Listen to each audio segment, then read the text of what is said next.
Hello, everyone, and thank you very much, GrimNickNil, for the 2-month resub. It is very much appreciated. Hey, Gremlin, just popping by real quick. Can't stay. You have to go on a nice big walk. Awesome. I hope the nature park is lovely. Have a great afternoon.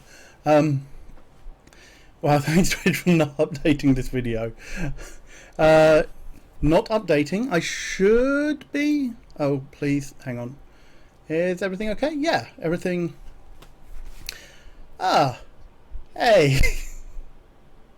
It is still very, very warm here. I've got my fan going at full blast, so I do apologise if you hear that. But welcome. Is that a new shirt? No, I've had this for a little while. I've only worn it a couple of times on stream. But I thought after yesterday, I feel if I'm going to wear the collar, button downs are better to show off to show it off rather than actually wearing a t-shirt. And you know, the things you think about when you are trying to present yourself as a cat boy. You know, what's this? Catboy 101.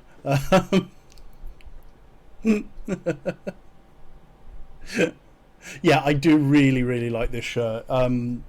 I'm very glad, and I picked up quite cheap as well. Good to see so many of you here this afternoon. I'm still worried how well the hairs merge with there. It really is scary, isn't it, Drat? I mean, as and when the hair gets cut, probably sometime next year. It's going to be interesting if I return to wearing the ears. I mean, I probably will still wear the ears. He said, what is it? A catboy is for life, not just for one visual novel. That's what they say, isn't it? Honest Gov.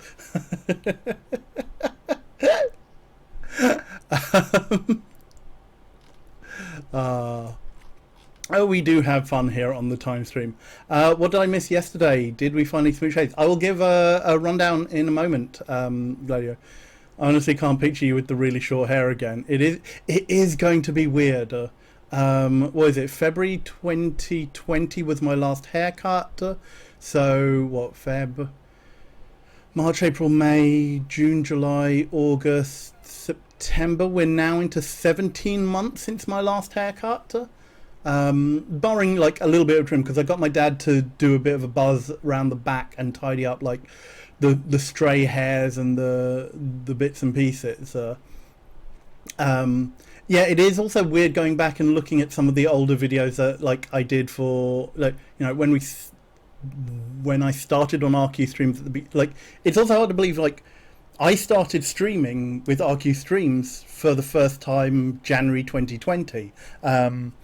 And it was only a little bit before that I had joined in on some of the hint games. What was it? Early or mid 2019 is when I started out with hint. The Marky Streams sticker on my iPad case reminds me. Oh, that's nice.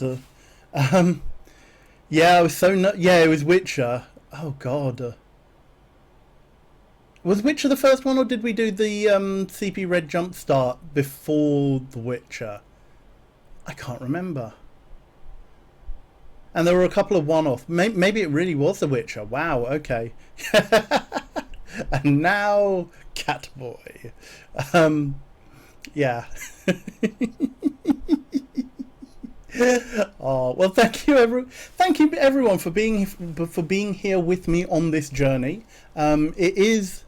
It is remarkable to think about, though. Hey, Inca, you didn't see the alert. Thank you, Twitch. Let's add that to the chalkboard of miscellaneous crimes that we would like you to, you know, hashtag Twitch do better on. Oh, you're a new watcher, so you've never seen me with short hair. Wow, okay, yeah.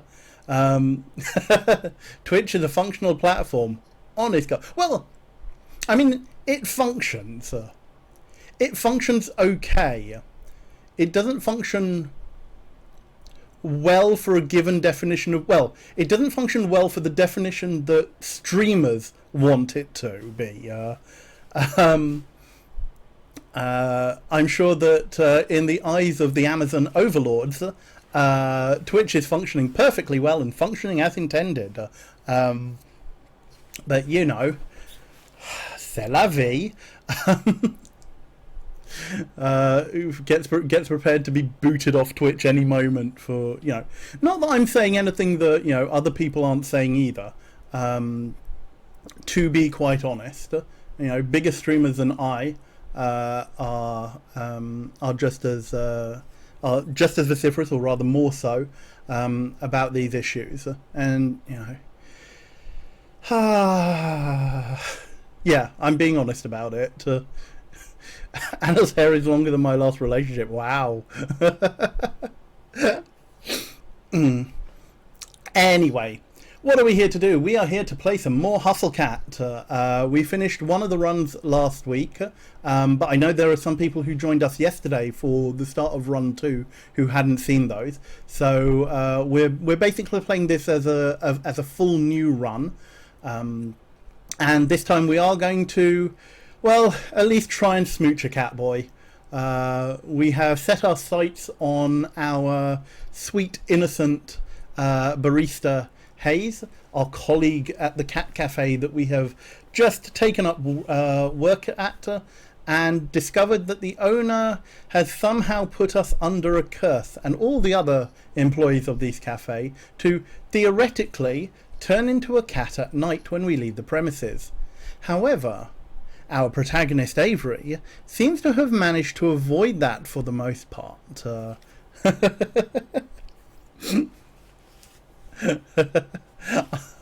Ilkley Bart cat. Yes, indeed. We posited what a Yorkshire version of Hustle Cat might be or might look like yesterday. Do not smooch Hayes. I think it's going to be a while before we smooch Hayes. We got him to open up a little bit about why being a cat is good for him, because he has a lot of social anxiety. So we're pecking away. We're slowly clawing away at that shell of his. Yeah, hopefully we can fulfill that promise either today or like next Wednesday's stream, depending on how long it takes us.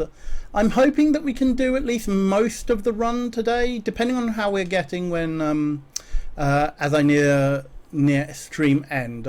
We'll see, although I do have a pretty fixed cut-off point this evening, so I won't be going later, or at least much later than 6 PM BST, because I've got a friend coming around this evening, so we're all going to have a nice evening in. I've got a bottle of wine.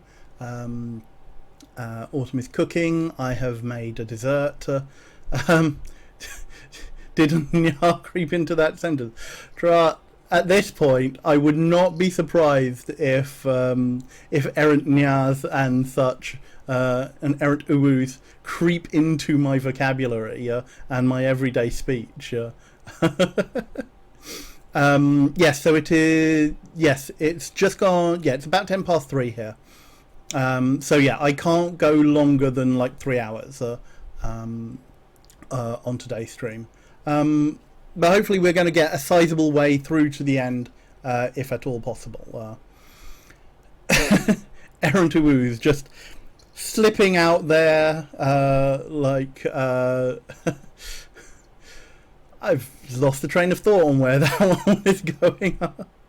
Morning time gang, rise up. Oh, it's 9 AM here. Okay. Yes.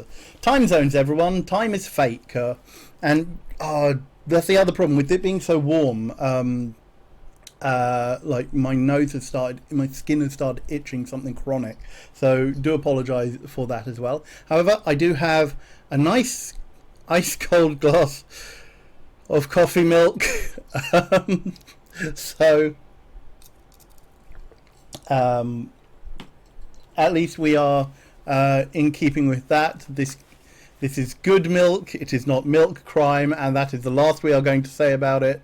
You've got yours in a jar. Nice. So yeah, I think that's about. I think that's about where we are. Oh yeah, so content warnings for curses, for the supernatural, for forced transformation, and the body horror that might come with that, or elements of body horror. I don't think there's anything really specific on Hayes's line other than, you know, mental health and social anxiety issues. So so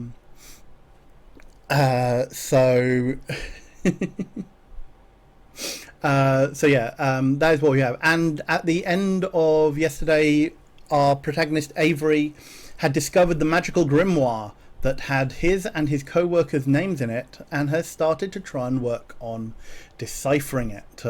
We just have to Hayes, yes, indeed. So let us bring up the game. Let me just put the music back on. Oops. Oh, and I got my new headphones, so I don't have to worry about wearing busted ones. I have new headphones, which I forgot to take out of plastic in time for the stream, but you know.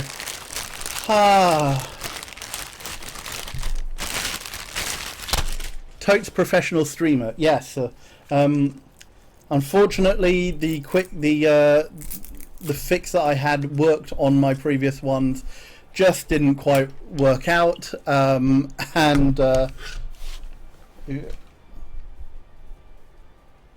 plug in there.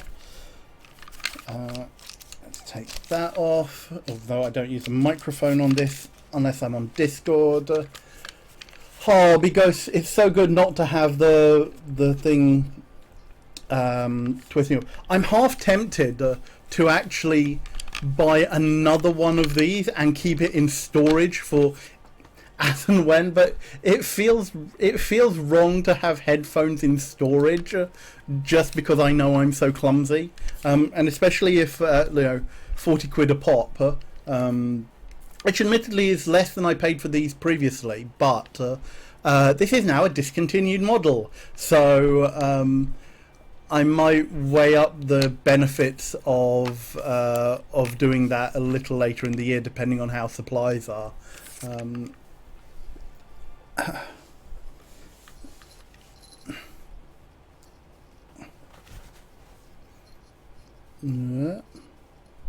Ears are set. Volume is set. Wow, I've actually got a lot of my hair under under the headphones. I have 3 pairs of headphones, some secondhand because I know I lose things constantly. Yeah, I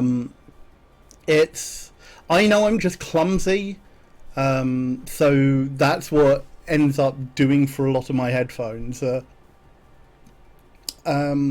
So let's go to the game and see how far we can get to that. Yeah. I just got a new pair of earbuds because I put my other one through the wash. Yeah, part of me wonders if I should actually just spend for, you know, a pair of wireless ones so I don't keep tripping over cables and such. But like wireless, like I'm just constantly worried I will lose them. Like especially if they're just like earbuds. I know I will knock them or won't put them in the same place and then forget or hide them under something, and then one might just end up in the bin. You've had to buy very specific headphones because of headaches and been happy with it. That's the thing. It's like I don't like these headphones have a sports mesh cup rather than the standard kind of like leatherette, faux leather ones, which I don't like the feeling on my ear. And like I really like these, and they're either like very hard to come by or a lot more expensive than other ones. So you know, sigh. The things we do. You have wireless headphones and wireless earbuds because I always manage to break the wires. I'm always tripping over them, but wireless ones are just so much more expensive. You know, like I mean, not quite order of magnitude expensive, but you know, commensurately more than just a little bit more. Your kitten is causing chaos in the background. Aww. Okay, well, let's continue with the game. Yes, let's load that save file. Yeah, the charging issue is also... appears that Leatherhead headphones and wonders if he could strip that off and replace it with mesh. I know you can on some, but I think you have to be quite precise in being able to take things off without, you know, say damaging the foam underneath. I think you have to be a better craftsperson than I am to do that. So, I've been doing this for days now. I wake up, go to work, come home, lose myself in the grimoire, and barely make it to bed right before the sun comes up. Lather, rinse, repeat. Listen to me. I'm calling the thing a grimoire now. I can't stop reading this dang book. Or mumbling to myself, I guess. But seriously, there's all this stuff about witches, covens, powers. I've never seen anything like it. Sometimes I don't even understand the words on the page, but they make me feel strange when I read. Powerful, I guess. Ultimate power! Like, if I keep going, they'll suddenly click into place and I'll learn something unknowable, ineffable. The cosmic powers of the universe, they're all mine. Mine!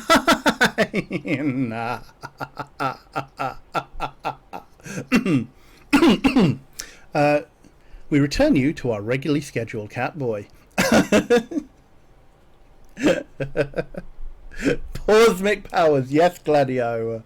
Starting off the cat puns early.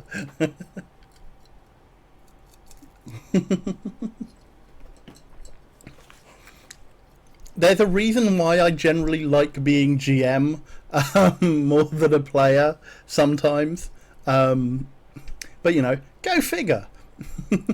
Is this a portent of things to come? Nice, Zalia, nice. It's getting to me, though. I feel haggard, and my co-workers have pointed out that I'm getting some wicked bags under my eyes. I haven't told them about the book. I bet they'll think I've just been up playing video games or something. What's with you? You're so friendly lately. Since when do you sit in laps? They do say that some witches get familiars. No, that's ridiculous. I'm getting ahead of myself here. I'm not becoming a witch. I have been trying some of the stuff in the book out, though. Just a bit. You can't blame me for that. Hear me out, but I think I've managed to move a cola can with magic. Maybe it was balanced weirdly or something and fell on its own, but it felt like it worked. I've definitely been reading this gibberish book for too long. I should stretch my legs or something. Right, Mochi? Meh. See, even Mochi agrees, and he hates exercise.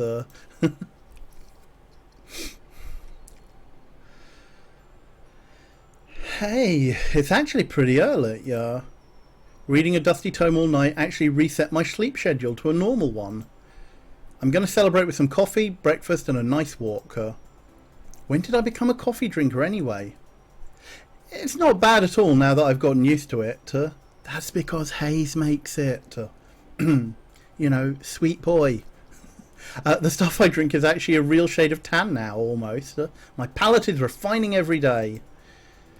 I just kind of want a big old cheese Danish or something too. There's that corner store down the road. I've been in there for a lot of stuff and their breakfast pastries look really good. I could also just stop by the cafe.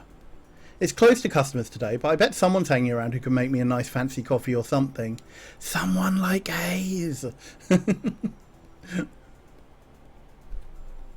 was just thinking, like, John reading statements, haggard, tired, bags under the eyes, Martin Hayes making caffeine for him. Yes. Let me just grab the walkthrough. So Hayes is just get some from work. Yes, of course it was. You know what? Why waste money when I can just get some coffee for free at the cafe?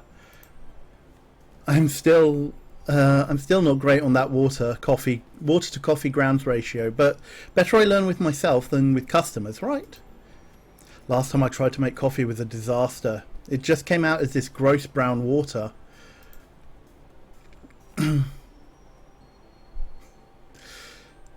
I really have to learn to do this right.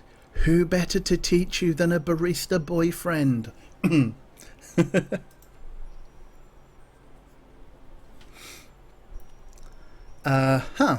Doesn't look like anyone's here yet. There are some lights on in the cafe and on the floor above, but I don't see anyone moving around inside. Maybe I was wrong about people coming here on their days off. Is it really just going to be me hanging out at work like I have nothing better to do? Alright, I'll just go make some coffee and then figure out what to do for the rest of the day, yeah? I know, Dr. Loop. Luckily I just got my key. I can unlock the door and let myself in. Even though there are no people here, the cafe still feels busy with all these cats milling around. There goes Hash Browns, bossing around some other cat like usual. Now is making eyes at his own reflection in the door. Kotick's in a cute little ball by the window. Marina and Ayn are catching some sun. Aww, Hunter has his paw around one of the other cats like they're spooning. Who is it? I peek in closer to get a look, and maybe a photo. But when I see that little seal point nose sticking out, I pause. Is that Hayes? His ear flicks and one eye shoots open. It looks like he takes a moment to register what's happening, but once he does, his eyes dilate to the size of saucers. Avery, oh no, my cup is empty. If only a socially anxious catboy would fill it up.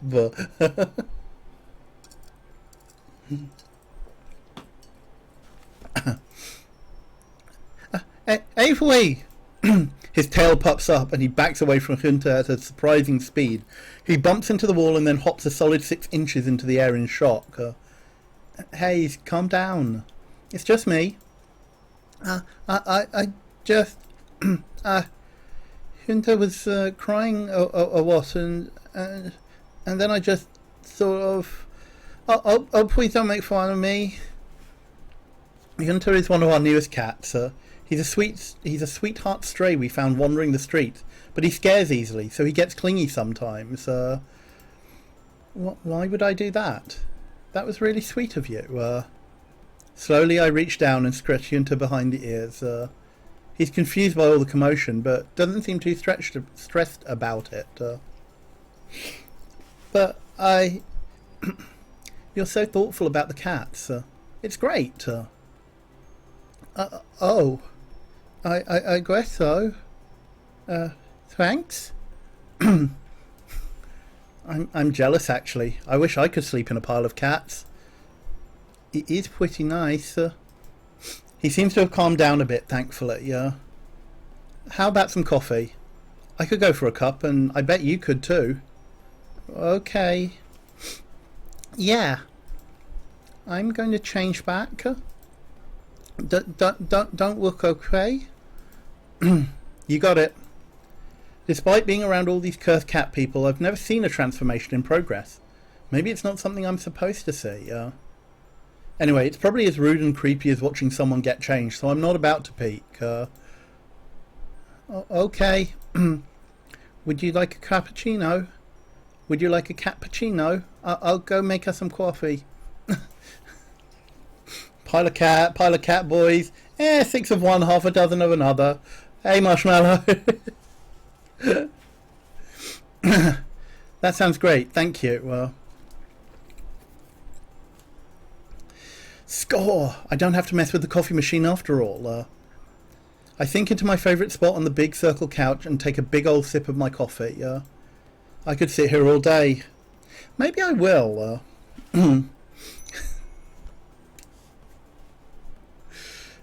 Oh! Avery, you're here early. Yeah, I thought I'd come and see what everyone's doing. I've been cooped up in my house too long. I want the transformation to be like the one in American Werewolf in London, complete with swearing. I think that might change the tone of the game a little bit.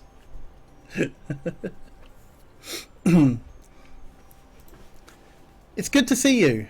I'll be around doing some handiwork, but let me know if you need anything. Oh, don't worry about me. It sounds like you'll be busy enough. There's the door again. Hello, hello. So, Avery, what breed are you? Do you know yet? Excuse me? Cat, I mean. Sorry, is it still a sensitive subject? No. Nothing's happened to me since the day I grew the whisker. I figured it'd take more time. That's strange. I turned in about a week. Yeah, me too. Hayes nods from the other couch. This wouldn't be the first time Avery's slow on the uptick. Were you just standing there waiting for a chance to say something like that? Of course not. He totally was. They're right though. Playing with that book made me totally forget about the curse. Is Avery too lazy to bother mutating? Wow.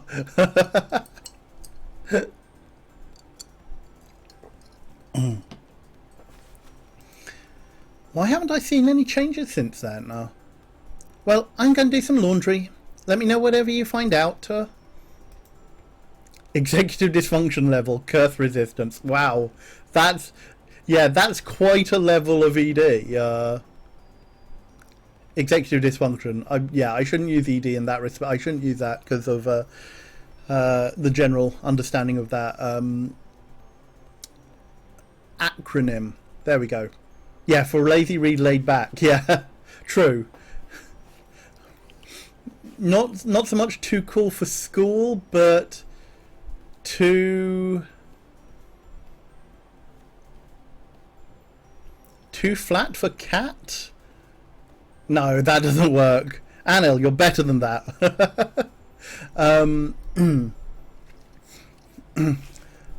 He really is too cool for cat. Yeah, I was trying to avoid that one.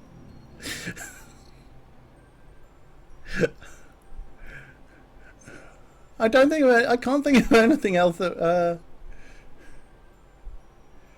too sanguine for feline? No, that's too awkward. Too sanguine for feline. No, half rhymes don't work there. Maybe I should workshop that one. Come back to me, chat. I'm betting you'll be a silver tabby or something pretty like that. I hope the type of cat I become is still a person. Reese rolls his eyes and flops down on the long row of seats to the side of the cafe. He settles in with a spiral-bound sketchbook. Finley picks up a large bag and trundles towards the stairs. Is there a laundry machine up there?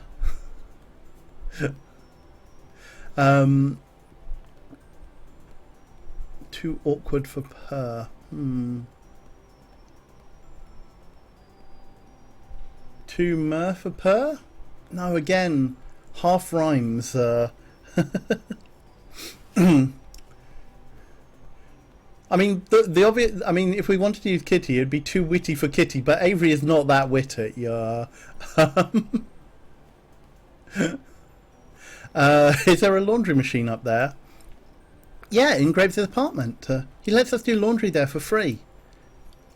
Wait, Graves lives here? Yeah, duh. The third floor is his apartment.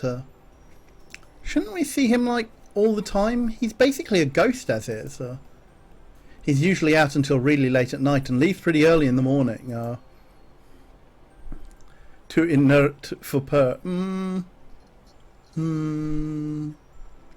Still not quite happy with those ones. Hey, Kazyeka. Yes, it is Catboy time. To blur for Kitta. You see, in at least in my accent, those don't rhyme. To blur for Kitta. Yeah. I can't quite make those work. I don't think he sleeps. I bet he sleeps in a fancy coffin. No spine for feline. Oh, that's a good one. I like that. I just mean he's really busy. He takes care of all the administrative stuff for the cafe after all. Well, I better get to work. That ramp isn't going to build itself after all. Landry gives me a little wave, then disappears into the back. He's back a few minutes later with hands full of lumber and a roll of carpet. So that's why all that stuff was in the basement. Sorry, it might get a bit noisy in here. That's no problem with me. I suppose if you must. Landry and Reese go back to work. A few minutes later I hear Finlay. I peek up at the balcony and she's fiddling with a laptop or something. Everyone seems to be keeping themselves busy. Maybe I should help one of them. But on the other hand, I'm not getting paid for it, so... right, so we're still not certain about the haze line, so... See what Landry's doing, see what Finley's doing, see what Reese is doing. I think we stay... Yeah, we stay put here.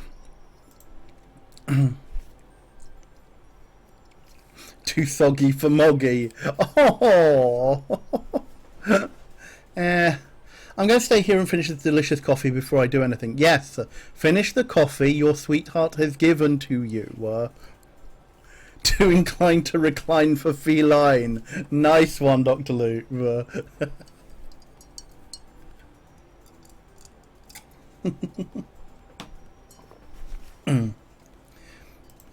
I mean, the thing about rhymes also is a lot of them don't work for me because some of them are like regional accent wise, and I am very RP. Like, well, I'm less RP than I was. Like, I'm very much RP tempered with like East London estuary now. But at least, but when I was a teenager, like I was so BBC.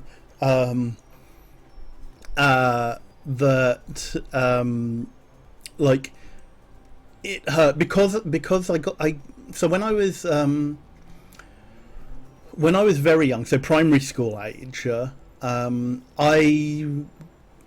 spoke very South London estuary English, and that's a lot of dropped H's and missed T's. And I kept getting pulled up on it, and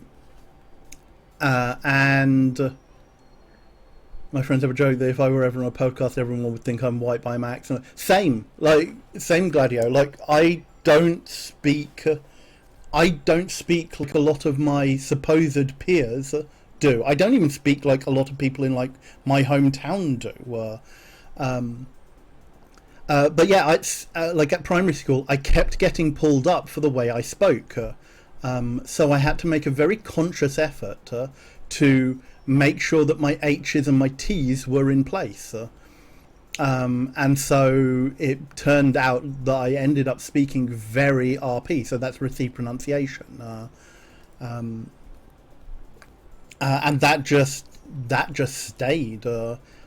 It's only in the last, 10-15 years that because I've been living in East London for so long, and I have let my accent slip a bit and just be influenced by my surroundings, that I'm slipping a little bit more towards estuary, like the standard estuary English of the area. But it's still very very heavily RP, yeah.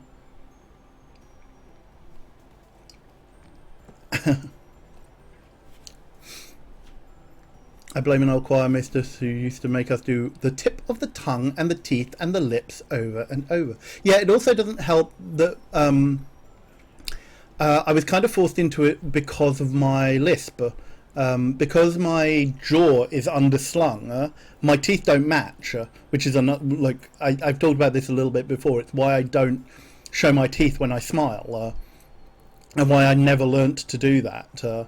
So I have a little bit of a lisp because my tongue protrudes past my front row of teeth in a lot of syllables, particularly on sh and, well, not so much sh, but like the. And why I would actually prefer to pronounce MAT the American way, math, rather than maths, because I mess up the THS syllable. I actually, while speaking English, is all over the place because it's not my first language. Yeah, and I fully get that. Like when I'm speaking French, I am very heavily Parisian French influenced, because that is the style. Because we are taught semi-formal French. We are taught semi-formal to formal French at school. And most of our French teachers, if they are not native French, tend to come up in that style. When I speak German, I think it's a fairly neutral German accent, although the German teachers I've had have varied. But it is a softer German, I believe, that my accent is. Not that I've looked into German accents very heavily, although I do know that we have some Germans in chat. Apparently, you have an Andalusian accent in Spanish, which you're happy with. I'm quite happy with my French and German accents. I have a very Western accent when I speak Japanese, but that's mainly because I don't speak a lot of Japanese.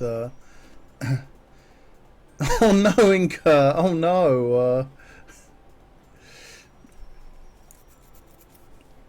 I'm told that my French is relatively pretty. Yeah, if you're a UK student learning French, it's probably your accent is going to be Parisian. Which is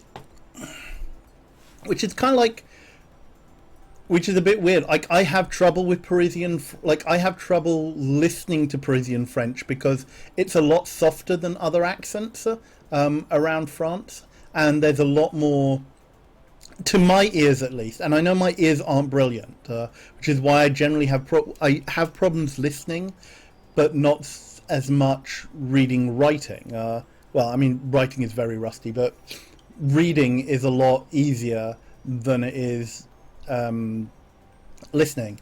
Oh, thank you, Grim Nil, for the stretch redeem. And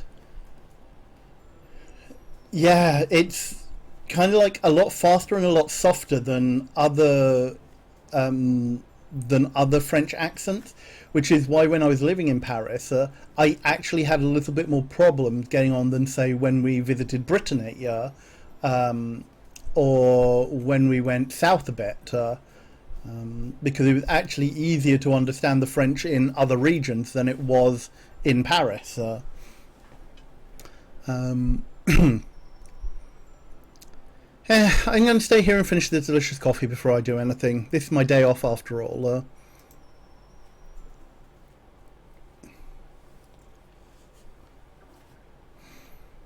As someone who moved to Germany to study here, oh god, some of the accents are so hard to understand. And people say the same thing about the UK, like understanding some northern or Scottish accents. You frequently hear, often from southern folk. It's like, oh, why can't you get somebody who's speaking proper English? It's like, mate, that is proper English. You're just bigoted. Right off the bat, the brat in the flat is too tap for a cat. Nice, Strut. Breton's probably easier if you speak well. I mean, probably, yeah. Although I didn't encounter many people speaking Breton. At least not proper Breton. You did see it a lot. You did see it written, like in cafes and things. Your Ontario accent comes out, though, when you're speaking with your dad.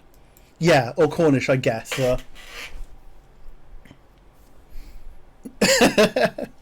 My spouse is British from Wales, and your parents are always looking at you to translate freaking English to, like, Midwestern. I can cope with most accents except heavily colloquial Glaswegian, but that's a vocab thing, not accent. Yeah, I'd say the same, like, because colloquial colloquial Scottish speech is very heavy on vocab that isn't prevalent in the South. I mean, to be fair, Molly, like exposure to Scottish accents is also quite low in a lot of areas of the UK. I've never watched Letterkenny. I keep hearing about it as a Canadian reference. Your mother studied in Glasgow and taught you to understand Glaswegian somehow. My favourite thing about being bilingual is the fact that anytime I hear a different language, my brain assumes it can understand. I can appreciate that. I'm not technically bilingual myself, but I can definitely appreciate that. Why, even if it isn't the big boss himself? My wonderful cat herders. I see you've been keeping the place well while I've been gone. He looks us over, but his gaze stops on me for just a second. He has a weird glimmer in his eye that I can't really place. I'm on to you, buddy. I know you have something to do with that book. It can't have just been there because you're a collector or something. Heck, it has our names in it. I don't really understand those pages since the bookmark doesn't work on them, but still, it must be something fishy. Landry, excellent work on the cat's equipment as always. But I'm not done yet. Have you ever given me reason to doubt? I know you'll do a stellar job. We can talk about future designs soon. Sure thing, boss. Reese, I see you've been keeping your protege in line. Keep up the good work. Of course. Nothing gets past me. The eyes and talon of an eagle. Protege? Are they talking about me? Hayes, my sweet Hayes, can I trouble you for some of your exquisite coffee? I'd be happy to. You are a treasure, as always. I hope you've been keeping well. Well... Finley! Finley peeks her head over the upstairs balcony to shout down. Come on, just come downstairs. Present! Your videos are keeping me busy. We hit a whole new attendance record the other day. And 6 adoptions in 2 days. The home inspections never end. I'm sorry you have such a precious, adorable girl here making your business work. You are my internet lifeline. I have no head for such things. I bet he's been lost ever since telegrams went out of style. Ouch, burn. And Avery. He's real close now. I don't think I like it. He puts his hand on my shoulder and levels his gaze down to mine. That blue eye is so chilling. It really is a telltale heart situation. I'm on to you, Avery. You're the fastest learner we've had here yet. I forget you're still new. I feel like he's not just talking about the cafe work. Well, I've been doing a lot of studying. So you have. So you have. He lets go of my shoulder and turns away to the rest of the employees. He definitely wasn't talking about the cafe. He definitely knows something about that book. I'd ask him more, but maybe it's not a good idea in front of everyone else. I'll chase him down later when he's leaving or something. I have to get more information. Where's Mason? I wanted to see her today too. She hasn't been showing up as much on days off lately. Maybe she's found a comfy gig at an old cat lady's or something. Haven't been to your place in ages though. When did you get here? You startled me. Ah, Mason. I'm so glad you're here. It wouldn't be the same if you didn't join us. As much as I adore your cooking, today I'd rather give you respite. Think I'm going to cook on my day off? Ha! Of course not. That is why I will take the pleasure of providing you, my dear employees, with dinner today. But first, an announcement. He slips back into the kitchen for a moment. When he returns, he's holding a garment bag. No. You haven't even let me make the announcement. I know what this is. Absolutely not. For my more cooperative employees, then. With a surely practised flourish, Graves unzips the garment bag and lets it fall to the floor. Oh no. No. Is that somehow both plaid and checked flannel? I didn't know you could make a suit out of that type of material. There's a sort of appalled silence from everybody. Reese looks personally offended. Mason just straight up leaves. No appreciation for your new uniforms? And to think I had it made in your size, Avery. Try it on, Avery. She's still shouting down from the balcony. I can't blame her. I wouldn't want to get any closer to that suit either. I'd rather wear a potato sack. And I went through such trouble to have it made. Check with us next time before we waste your time. 'Tis easier to beg forgiveness than ask permission, as they say. See, you knew we wouldn't agree to it. Well, I'll leave this here in case you all come to reason. Take some time to admire it. I'll be off for one last errand, but trust when I return you'll all be treated to a wonderful meal. Until then, farewell. And with that, he disappears into the kitchen.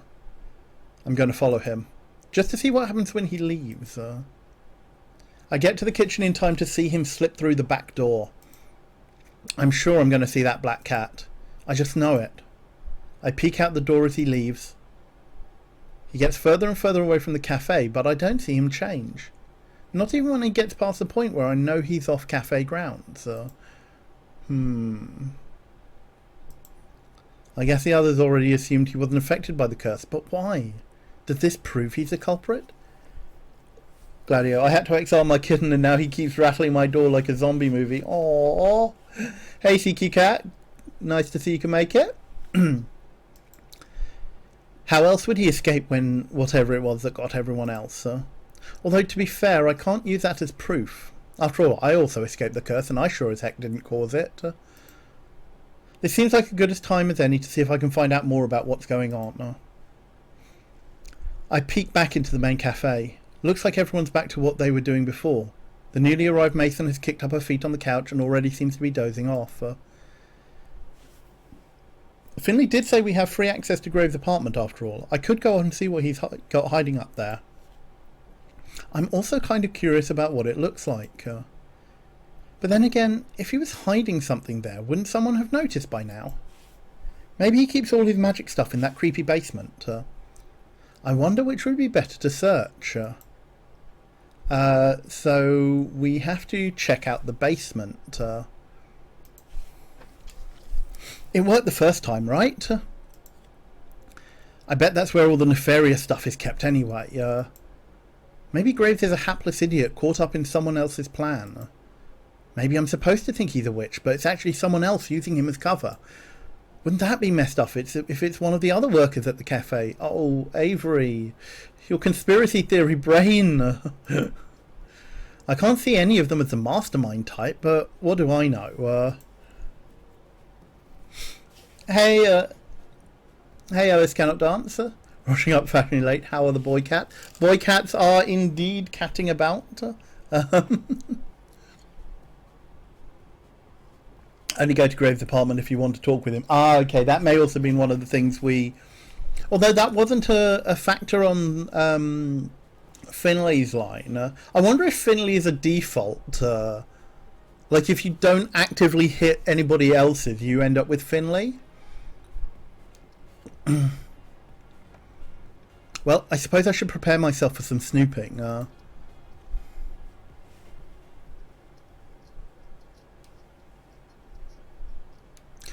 Boy, this place gives me the chills. I mean it. It's like 10 degrees cooler down here than it is upstairs.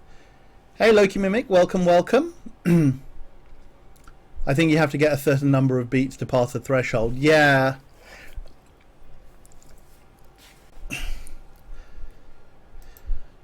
Now, if I were a witch, where would I hide my witchery and witching accessories? I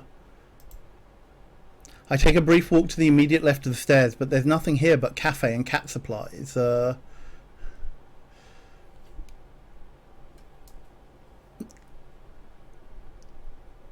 Ah, right, okay. Yes, I did wonder, Ellis.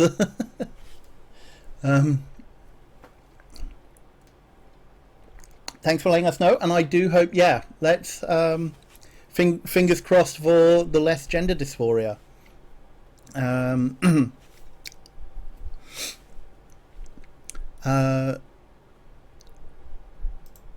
Maybe the bulk coffee is also ground up and used to make arcane sigils, or maybe I'm reaching. The right of the stairs has the more interesting stuff anyway, yeah. I kneel down to get a closer look at the curio filled with crystals when I hear something creaking above me. Crap. Is Graves going to catch me? Nah, he left. I'm hearing things. I resume my hunt. Maybe these are magic crystals after all. Creak.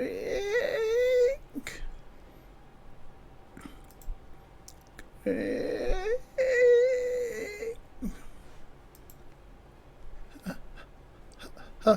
Hello? is anybody there? Did the door just open by itself? I can see the light from upstairs wane as Hayes pulls the door shut. Hayes, wait! I'm down here. Ah! I'm so sorry. It's called You Didn't Know. Say, why don't you come down for a second? Why? It's spooky being down here by myself? Wink, wink. Hecking want that geode. Yeah, I know. I would really like that geode as well. I could use some company. It is spooky down there. It's spooky. It is spooky down there. He hasn't moved from the top of the stairs. Oh, come on. I'm not going to bite. Unless you want me to. Hashtag obvious. One of those anatomical skeletons, mate.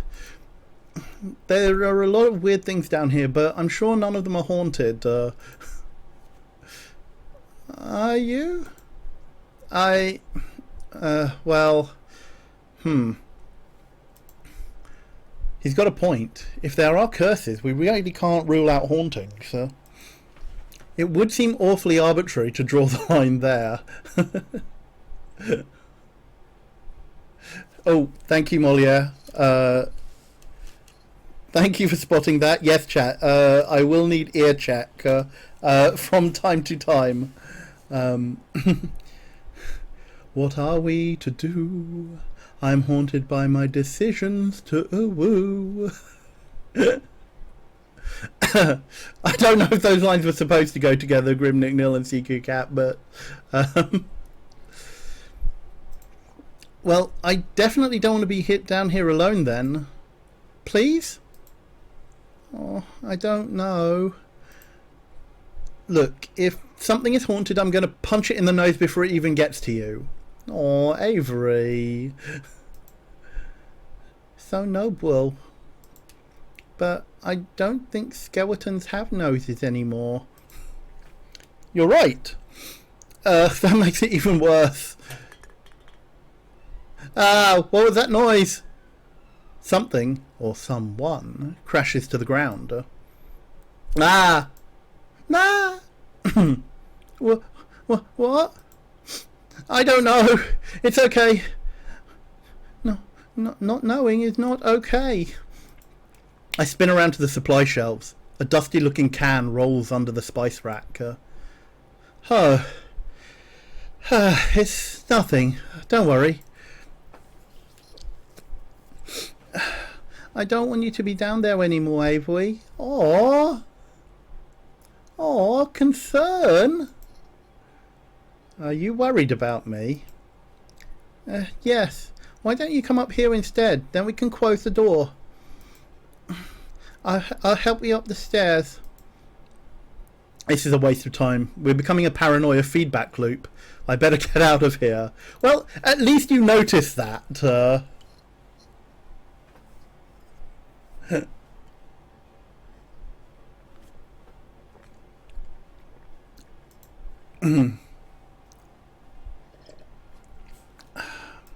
Deal. I'm coming up and we can go have some tea instead. I'll try to find some witch relics or whatever some other time. Right now, Hayes is standing at the top of the stairs, hand outstretched. Hand outstretched. I creep up the creaky steps, taking his hand as we reach the top. Oh, I was kind of hoping we'd get some art of hands touching. Take my hand. Yeah. Fellas, is it gay to hold another boy's hand? That was a close one. Probably. His hand is a little clammy, but it's not bad. Was he really that worried about me? Oh, that's kind of sweet. I kind of don't want to let go yet. You know, to comfort him. He could use it.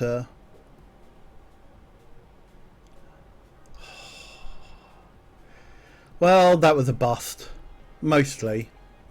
It was kind of nice to talk to Hayes, I guess. It feels good to be getting closer to everybody here. Sort of like I finally have a social life. Well, sort of. I guess I'm still hanging out with a bunch of cats one way or another. Back to the drawing table on this curse business, huh? I drift from person to person, helping everyone with what they're doing for a while, but eventually the urge takes over. I just want to play with cats. Mood. On that note, I'm going to take a very quick break here. And oh yeah, go and refresh my water. And deal a bit with my nose, I think. So yes, get up, stretch, take, grab a drink, get some food, take your meds if you need to, and I will be back in a couple of minutes.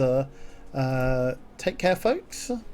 Oh, I'm going to run a couple of ads as well, because I keep forgetting to do so. Do appreciate if you let them run. They do help the channel. Take care.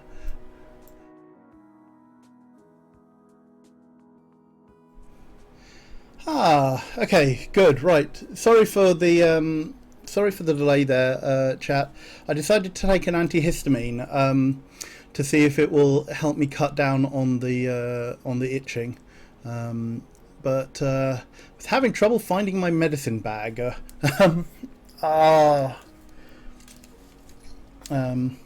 we'll see how that goes.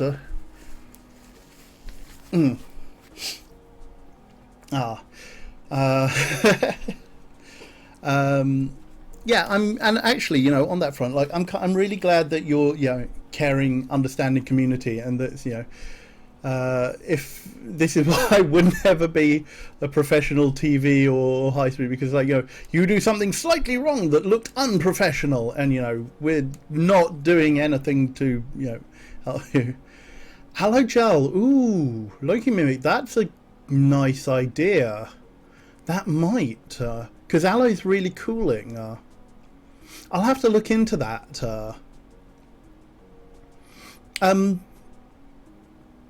I mean, humidifier might. It's not so much that it's dry, because it's really muggy here right now.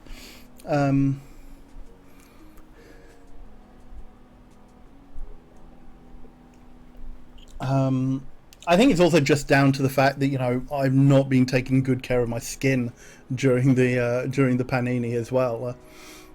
Help with irritations too. That's a really good idea, Loki Mimic. Dra or Zalia, actually, could one of you put that suggestion of aloe gel in my channel on the Hint Discord, please? Just as a reminder. Thank you. I have a pack of hay fever wipes that pick up pollen. Ooh, that might be.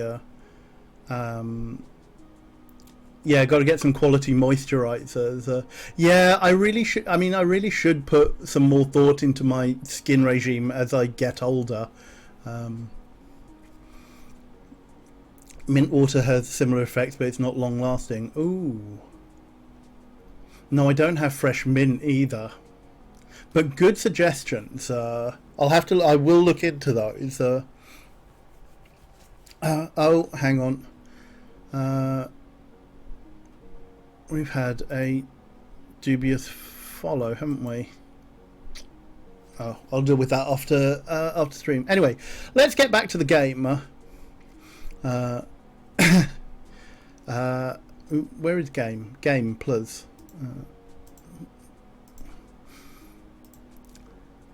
I drift from person to person, helping everyone with what they're doing for a while, but eventually the urge takes over. I just want to play with cats. Shunsuke gets all excited when I bust out the bell toy. Guess I'd be excited too. You run a HEPA air filter constantly to help my elder dog's allergies, and it really does make a difference. See, I don't really have allergies in that respect, but yeah, it's just when the weather is really warm like this. Oh, thank you, Drut. Yeah, I've noticed we've had a couple of Hoss and Host bot. Oh, don't worry. They don't seem to be actively malicious at the moment, but you know, just. Oh wait, hang on.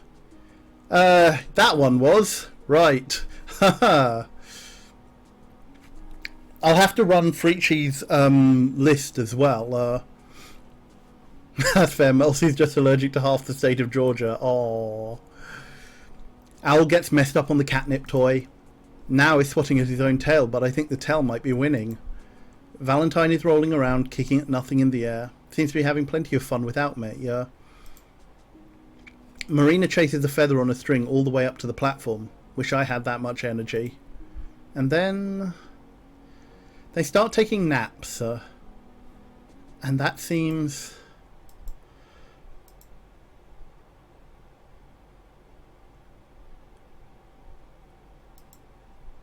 Will somebody please exhume Avery from that pile in the corner? I jump up with a start. That picture is still as adorable the second time around. When did I fall asleep? Good morning, sleepyhead. Why is there a garland on my head?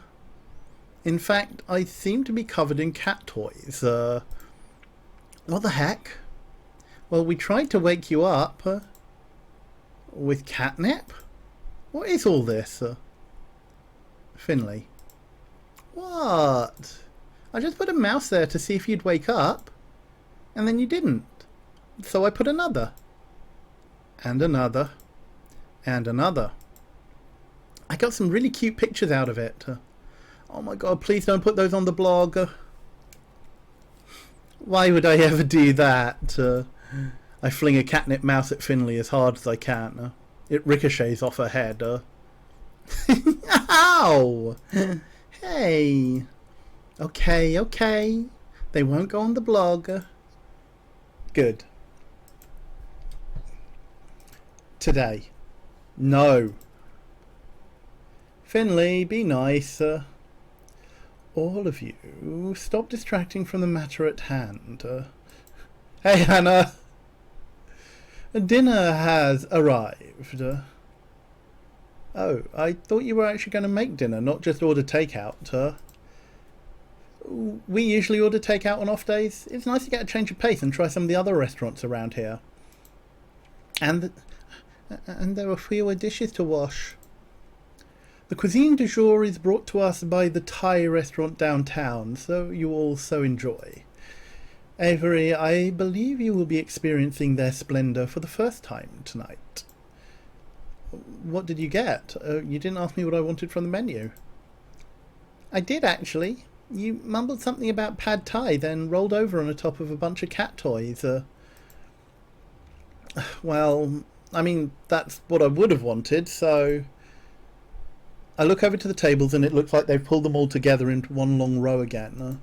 Take-out boxes pile up in the centre table and all of the places have already been set. Bon appetit, my dear employees. And the pack descends on the take-out boxes. Yes, Anna, we held Hayes' hand. We didn't get a picture of it, but the text said we did, and it was very cute. I want a poison tester before eating that. Oh my god, hand-holding in this PG-13 stream. After some sorting, we're all settled with our respective food and we sit down for dinner. Graves takes a seat at the head of the table. Well, he claims it in name, but he's hardly sitting at all.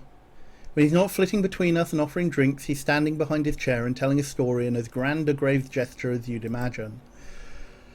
When I was in college, none of you would have recognised me.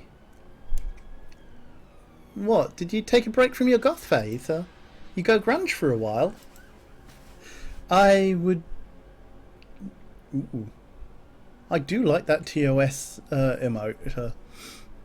I would never break style.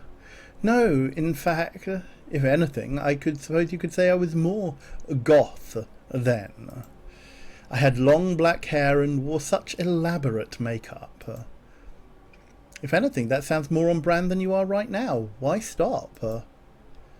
You can't imagine how much time that took from my day. I have a business to run now, after all. Dad showed me a photo once. The one of you with your bandmate. Who? The guy with the mohawk. I don't know how he got such a huge hawk. Ah, yes. It was pure witchcraft, that hair. He's doing it on purpose, isn't it, yeah? With the witch jokes. Wait. You were in a band? Are you really surprised by that, Landry? Come on. Everybody was in a band in the 90s. I wasn't. If you look up the sketch by the creators of Graves in High School, there's quite a Jerry vibe. Or I don't recall that stereotype, but yes, I was in fact in a band. I bet it was called like Masters of Night or something like that. No, Avery, it was not. I thank you to give me more credit than that.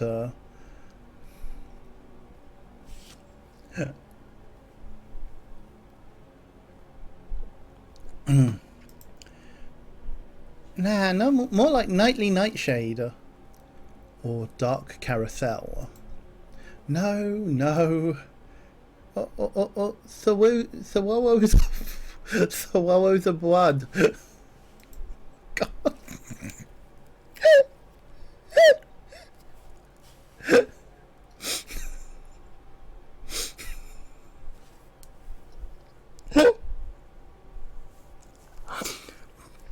Part of me is kinda regretting the voice I gave Hayes. The tiniest part of me.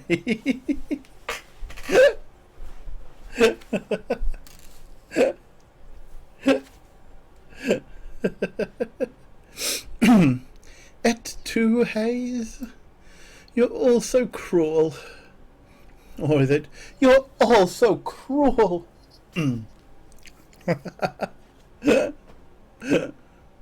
So. You have to tell us the real name or they'll keep going. I refuse to further enable this slander. Get back to work in the archives. I mean, the cafe. I'm to eating. Woes and so woes. It was Spider Coven with an X. Reese. What? How do you spell spider with an X? Goth willpower. You're kidding me. They had a song that was called something like Rose Baptism. I only remember the parts that weren't in French, but no.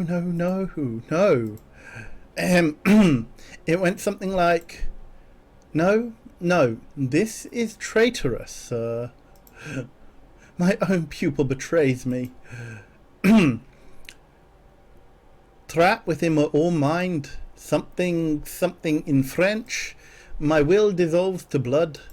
The soul's red rind. Life is but a march towards death. Right, Graves?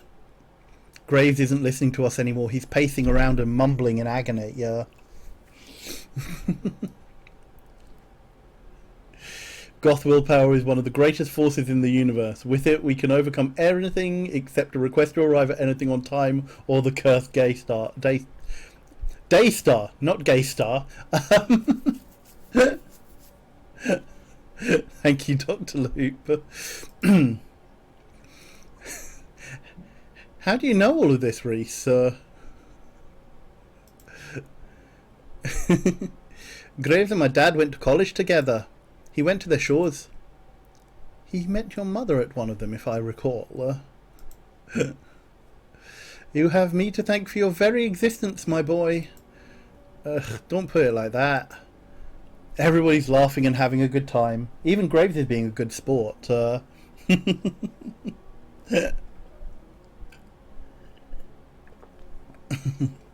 Respawn of Goth. This is nice. I wonder how long they've been working together. They're all like a big family. Graves is a lot more charming than I thought. He knows how to work a crowd at least. Well, if you're in a band, I'm starting to get it. I'm starting to get why nobody's all that mad at Graves, even though they're going through all this weird nonsense. He's kind of he's like everybody's weird but benevolent uncle. We all chat over dinner, then coffee, and before I know it, the sun is totally gone. How long have we been doing this? Shoot, I better get home and feed Mochi before he throws a fit. He gets real passive-aggressive when he's fed late. It is quite late. I'll take care of all the dishes and sundry, so please relax and prepare yourself to face the day tomorrow. Yeah, I guess we better all get going, huh?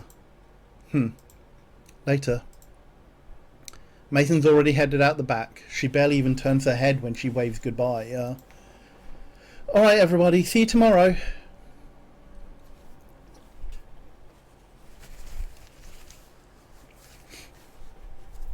Boy, it got late.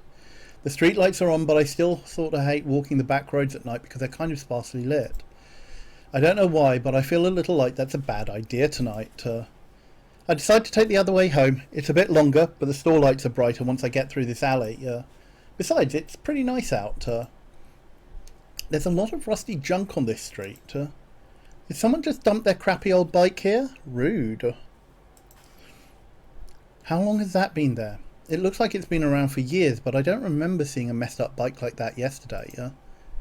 I should be more observant. Graves should complain about it to someone. It doesn't make the walk to the cafe look that good to customers.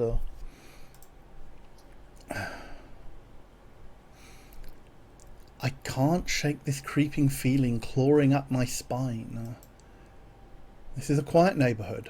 I've never felt this something. Something feels different, off, eerie. I haven't been getting much sleep lately. I could be imagining it, I don't know. All I know is I want to be home. There's one other person on this street. Doesn't look like he's going anywhere. What's he doing? This is a weird place to loiter. Is he lost? I should offer him directions. As I get closer... He whips his head up and stares me down with an intense gravity, threatening to root me in place and allow the chill in my spine to sink in its claws. I sever eye contact and hurry on my way. Never mind, I shouldn't talk to him at all. Maybe I should have crossed the street to avoid this, because I seem to have his attention now. Out of the corner of my eye when I pass, I see his head move to follow me. I walk faster. Can I have a cigarette? Hooray, it's knockoff Vash the Stampede. Luke, no. Knockoff or not, look. Knockoff Vash the Stampede is knives, but...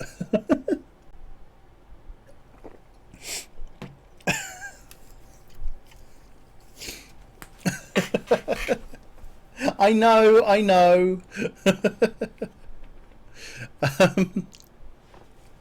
I see why you say it. I don't necessarily agree, but I see why you say it. But I'm not about to stay and find out what his deal is. Yikes. I feel like he's still watching me, but I'm not going back to look back to find out. I walk even faster. Yikes. Maybe I'm making a mountain out of a molehill here, but that was creepy. I'm going to stick to the back streets after all. I better go take care of Mochi before he jumps through the window and attacks me for food. I head upstairs and the rest of the night is pretty quiet. No more weirdos on the street, just the four-legged weirdo that lives in my apartment. But it turns out, if I'd stuck around, I would have seen the man continue on his way. I would have seen him take the back alley all the way to the cafe. I would have seen him stare in the window of the cafe for a long time, then up to the third floor. I would have seen him leave a rusty handprint on the shutters of the building across the street. Why is the font for the cafe so aggressive? I mean, when when you've got a goth owner who used to be in a band called Spider Coven, with an X, I feel that font is appropriate for his style. Bear with me one moment, chat. I'm just going to put the break screen on for a moment. Graves pops in and out of the cafe over the next couple of weeks, never staying for long. I still don't know what he's doing when he's gone. The days come and go and we settle into a routine. Everybody shows up and does their thing. I'm getting better at my job and I'm getting better at some other stuff too. Hey Mochi, check it out. Mochi opens one eye and thumps his tail once against the side of the couch. I'm almost totally sure he understands me now somehow. When I talk to him, it's not like I'm talking to a sentient pillow anymore. He actually acknowledges what I say and responds. It's not that weird to talk to your pets anyway, right? Everybody talks to their pets, Avery. I mean, it's not like he's literally talking back to me. That would be weird. I set two cola cans next to each other, then take a step back. Are you watching? You better be watching. Okay, here we go.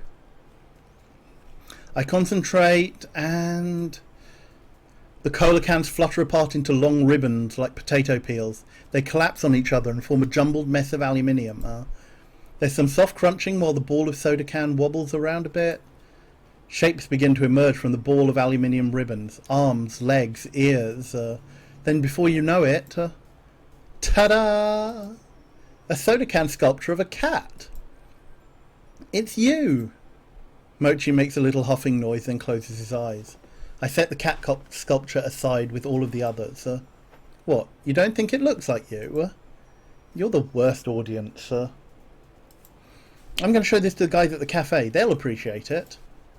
I think I feel comfortable enough with my magic, I guess I might as well call it, to bring it up to everyone. I can demonstrate it now, after all, so it's not like they have reason not to believe me. The real problem now is figuring out how the heck to bring it up. I'm going to mull that one over for a bit, but I suppose a day or two more of planning won't hurt. I should start getting ready for work. I had a couple of days off, but I've still been going in to hang out with everybody almost every day. Mochi is not amused. What can I say? I really like everybody there. Some more than others. Okay, one especially more than others, but whatever. But again, first things first, we'll worry about the cat situation, then I'll worry about the cute co-walker situation. I grab my keys, smoosh my face into Mochi's to say goodbye. He hates it. And then head on my way.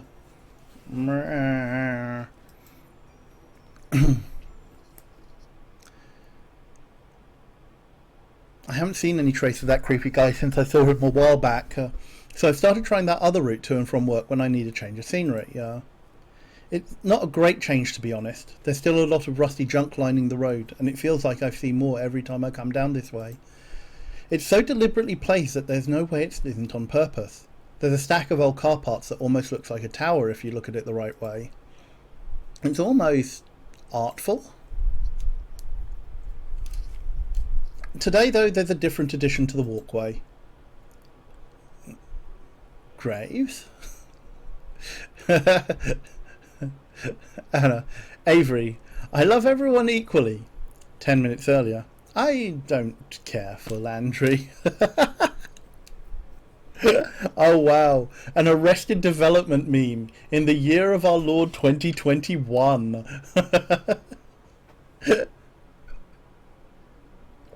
Nice going, Anna.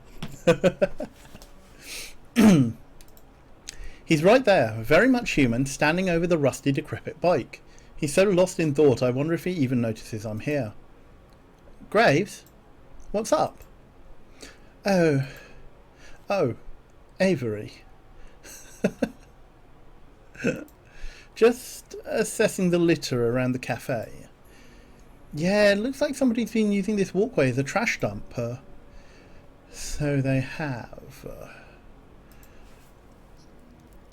Do you think it's one of the shop owners around here?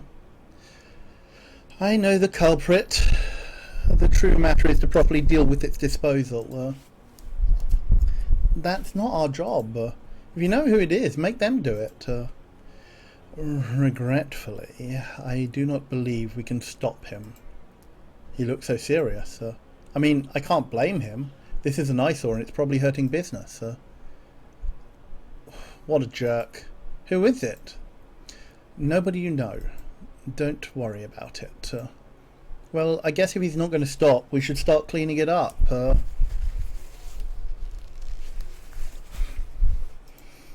I'll help carry some of it. Hey, non-binary star system, welcome, welcome. I roll up my hoodie sleeves and reach out to grab the rusty bike hand. Huh? Graves' hand.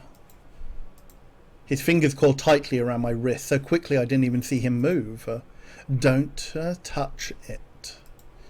His eyes hold an intense, stern glow as his stare bores into me. For just a moment I feel that chill claw up my spine again. Okay. Sorry. Forgive me. It's too dangerous to do this without the correct procedure. You haven't learned enough yet. This is a lot more complicated than just picking up trash, huh? Please, don't worry about it. I can't help wondering if this is related to some other weird things I've seen around here, you know. Okay, quick pause here, chat. I don't think the antihistamine has kicked in enough, so I'm going to turn off camera for a little bit, just until like the itching gets under control, because it's not nice to see that. But I will still be here. I'm not going to cut the stream or anything like that. Hey Joe. But yeah, I'm just going to cut the camera for a bit and see how it is.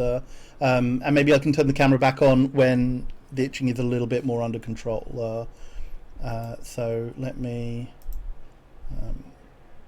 where's the camera? There we go.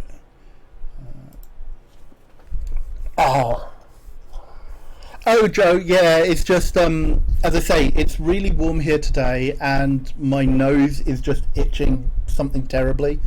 And I don't really want to, I realise that, like, I'm touching my nose and my skin, like, once every 10-15 seconds. So I think for my comfort, I'm just going to turn off the camera for a bit.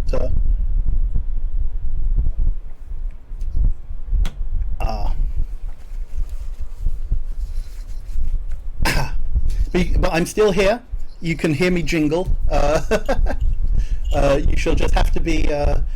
The stream will just have to be devoid of my beautiful catboy self for a little bit. I'd rather you just focus on the cafe and leave this to me. Please don't worry about it. You're so opaque. I seriously don't get you at all. I've been hearing that since before I could speak.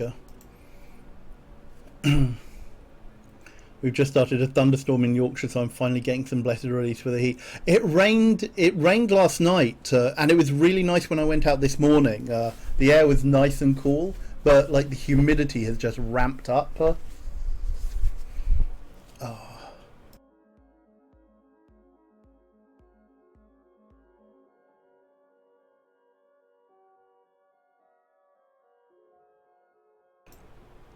R.I.P. Catboy Anil. He will be missed. In the arms of an angel. I mean, Angel is a bit. Angel is a bit on the nose. If, as somebody who was positing, I think it was Loop who posited on the Discord that Avery, the protagonist, looks a bit like Kaoru from Neon Genesis Evangelion. So. He's got that look of like so many different anime antagonists rolled into one. Oh no, I thoroughly agree with you there, Luke. In the arms of a cat boy. I wish you'd just tell me straight up what's going on. Consider it a management problem. How is the job treating you? You do enjoy it here, yes? Well, maybe if I had a boss who told the truth, it would be easier? No need to be contentious, John. I mean, Avery. I'm doing the best I can. I truly am sorry for the mess, Avery.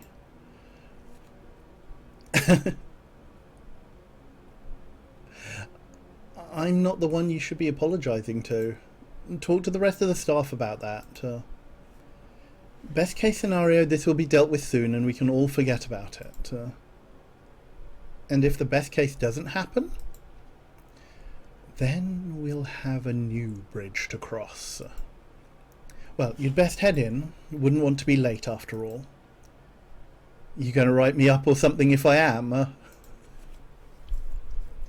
I don't think I'd need to after Finley got through with you for making her open by herself. Shoot, you're right. Well, later. Till then. Oh, Grimnitnil, yeah, I do. I said yesterday, I agree that it's a cross between like Yami Bakura and Malek, at least with this skin tone. No one's too old to duel.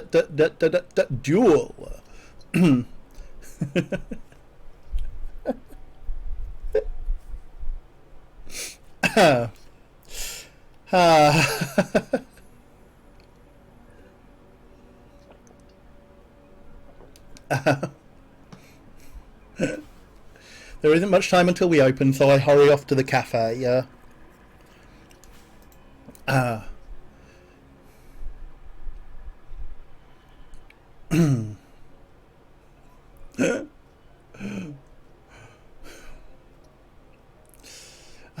Don't you worry your head about it, Avery boy.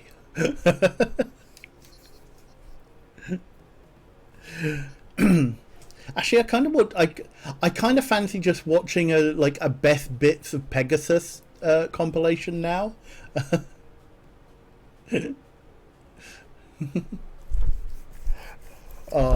When did I watch? I watched Yu-Gi-Oh in my late 20s.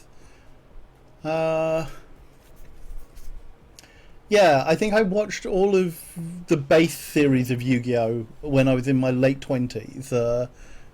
Oh, I loved it. Like, he's been the inspiration for so many of my, like, for a number of NPCs in games I've run. Um, Avery, there you are. I was starting to get worried. Sorry. I got sidetracked on the way here. I ran into Graves. I guess talking to the boss counts at work. No, it doesn't. Graves couldn't keep hold of a topic if it's stapled to his hand. We hurriedly get to work finishing pre-open setup, though it really doesn't matter because it's a slow morning. The first person to come through the front door isn't even a customer, it's Graves. Fancy meeting you here. You want some coffee? The usual? Not right now, thank you. Please, pay me no mind, I'll be in and out today. Maintenance work. Finally. The sink in the kitchen has been backing up something fierce lately. Not that kind of maintenance, my friend. Security improvements. He blows through the building and disappears through the back door as quickly as he arrived. Reese watches him go and takes a few wavering steps towards the door before deciding against it. I guess even Reese can't outboss the boss. Security improvements, huh? What the heck is that supposed to mean? That was weird. Well, back to work, huh? Yeah. It's hard to focus on work when I can see Graves pacing back and forth in front of the big glass storefront. Luckily it's a slow day, so I can excuse myself every so often to peek in on him. I think I just saw him bury something under a loose tile. At one point, I dipped my head out to see what he's doing, and he's just standing there, staring at the wall, tracing a picture on it with his finger. I'm sure he's just doing it to look busy, but then I catch a glimpse of something, like light reflecting off a piece of metal on the wall itself. It flashes for a moment, and then it's gone. Maybe I'm seeing things. Maybe he's doing something to the building? Something arcane, I guess? But even if he is, why? Why is he suddenly so concerned with security? Is he setting up, like, a magic anti-theft alarm or something? Or is it something more sinister? I can't help but think of his weird behaviour this morning and his focus on the rust piles. Something must be coming. Something as serious as a cat curse. If he's just going to leave us in the dark, I've got to do something. It's time I finally talk to someone about magic, the book, the curse, everything.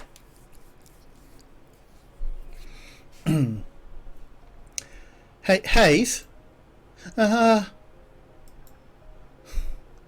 He startles when I call his name. Oops. Maybe next time I'll try waving to get his attention instead. When you get a minute, can I talk to you about something? It's pretty important. Oh no. What? It's.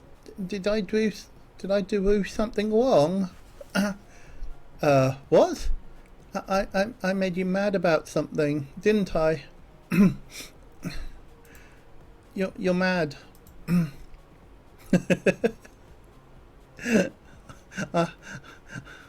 I'm sorry. What? No, I'm not mad about anything. I'm sorry. You don't need to apologise for apologising either. Do not do that without clarifying what you want to talk about. Yes. We're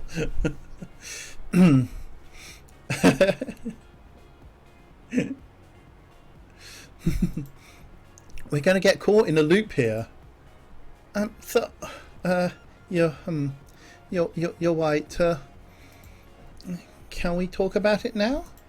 Just for my sake, please. I'm going to worry about it all day if you say something like that. Are you okay? Oh, yeah, totally. Sorry, I should have waited.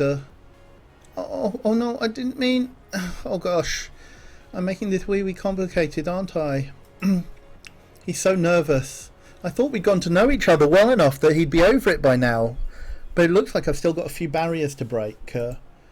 I place my hand on his shoulder as gently as I can and give it a reassuring squeeze.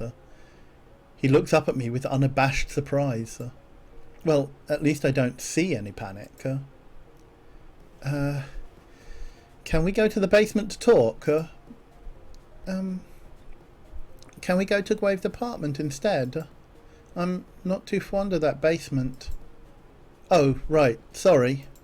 Yeah, Graves is going to be busy doing whatever he's doing out there. Of course. Let's go.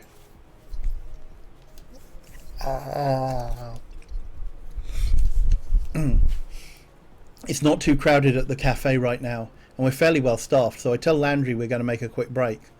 I don't like the way Finley's wagging her eyebrows at me at Hayes, but forget her. That's your goddamn venue for a heart-to-heart is a satanic basement? Fabric rustles intensify. Eyebrow wiggling intensifies.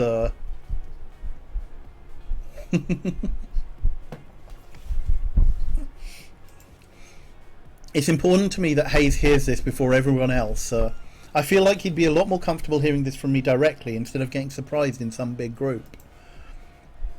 Besides, I want to be the one to break the curse for him. Does that make sense?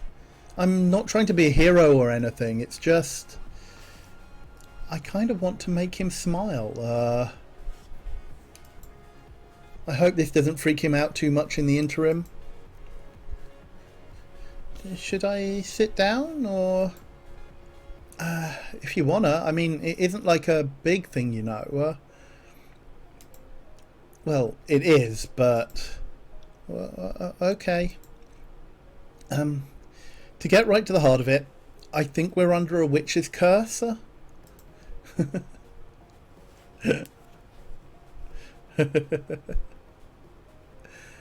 Oh, okay. No, like, I mean, Hayes is watching me expectantly with those beautiful eyes of his. I almost forget what I was going to say. Okay, let me start over. I found a magic book in the basement and I've been studying it. It's basically all I do besides work and sleep anymore. Wow.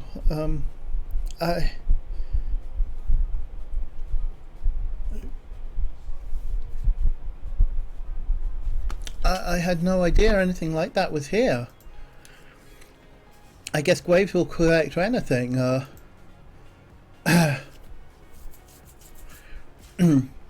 Yeah, right? I was kind of surprised, but also sort of expecting it. I learned a lot of totally interesting things, but like, I'm kind of hitting a dead end, so I wanted to see if maybe you wanted to help me? We could study it together. Me? Yes, you. I want to do this for everybody, and I think we can do it together. To break the curse. I don't know what I can do to help, but I'm sorry. I don't think I'll be helpful, but I'll try, Avery. As long as you want to try, that's enough for me. We'll figure the rest out later.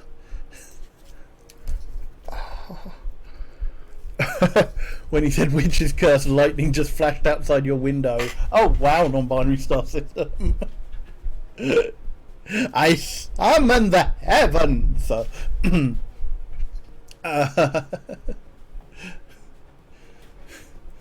Yes. Study dates. You do everything but studying. Well, I mean, if anime is anything to go by, nobody studies on a study date.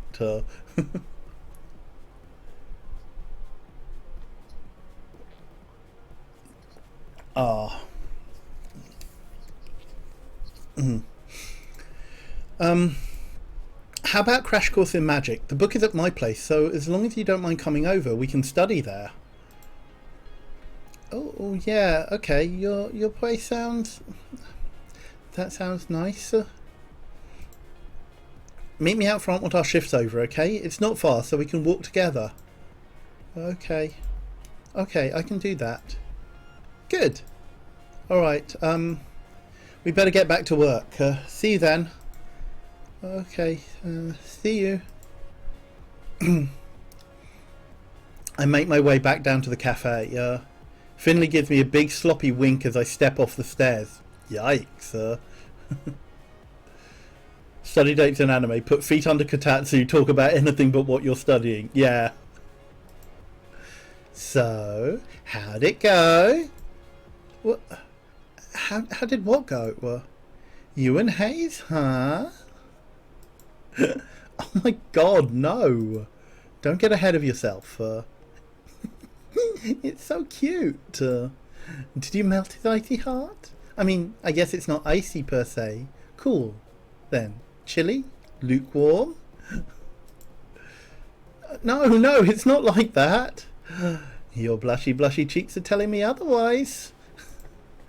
Come on, I mean it. I had to talk to something about work related. That's all. Oh, really? Come on, you can do better than that. If you need a little advice or a little push, just let little Cupid Calico over here know. I'm real good at this sort of thing. I'm going to ignore you now. I'm real good at planning dates. I can give you some ideas. Not listening. What is this, middle school? Is she going to put it on a gossip blog or something?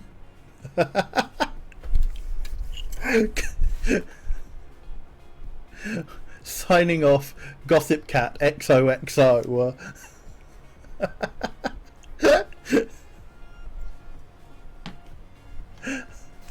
I mean, that show would be a lot better if it was all cats.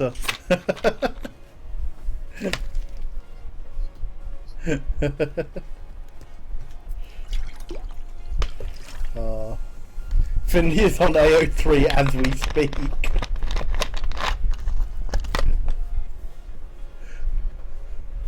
Although, to be fair, like, if Finley was on AO3, wouldn't that be RPF from her perspective?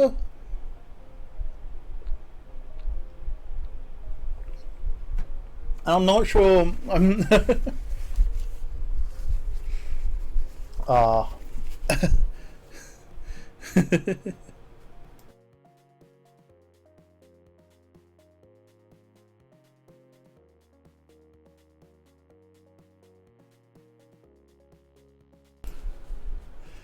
So yeah, I'd be a little wary about that. To be fair. I head down the stairs to see him. Hayes is standing at the top of the steps staring down.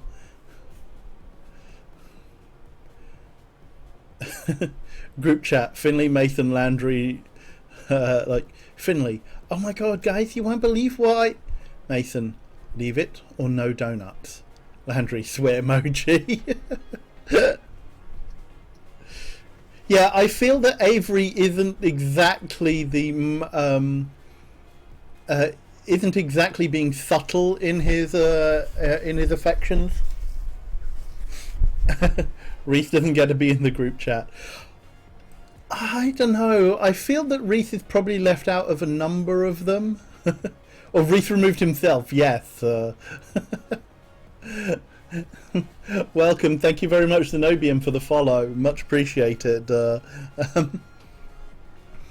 Hayes is standing at the top of the steps, staring down at me and Finley talking.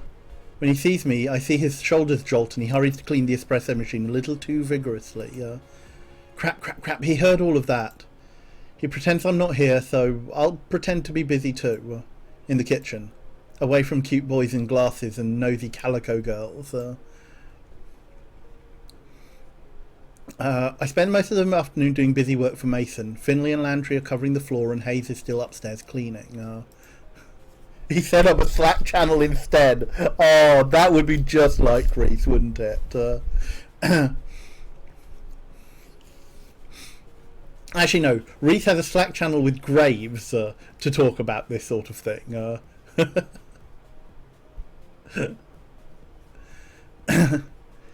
I don't know where Reese went, but I'm glad he's gone. He definitely has something to say about my meeting with Hayes.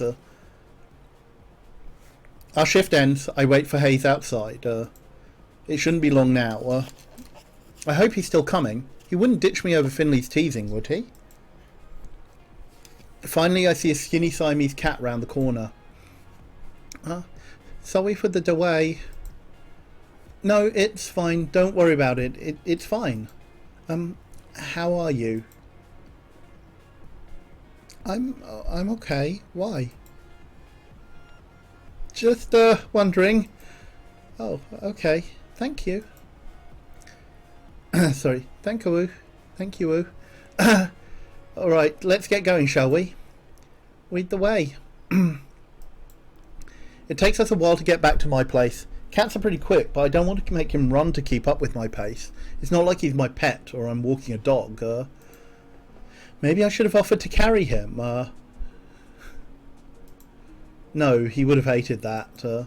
It's probably better to do it like this. I wonder if anyone's watching us. This feels like a classic story of a stray following somebody home. Except he looks too elegant to be a stray. He's beautiful. I can't imagine we'd let a cat like him outside. Oh. Wow, was that weird? It was weird. I'm going to stop thinking about it. We arrive after some time, and by some time I mean time for me to be super hungry. Oh crap. Just before we head in, I remember my place looks like a trash bomb went off. I can't let him see this. Wait there for a second, okay? I got to take care of something real quick. Okay. Be right back. Pizza boxes, soda cans. I'm keeping all the cat sculptures. Dirty laundry, crumpled napkins. All of it has to get out of here. I shovel things in bags and run the trash to the chute. It's a rush job and it's far from everything that needs to be done, but it's a little more presentable in there now. Okay, sorry to keep you waiting. Come on in. Ta-da! Oh, wow! Wow, there is actually art of a clean flat, or cleanish flat.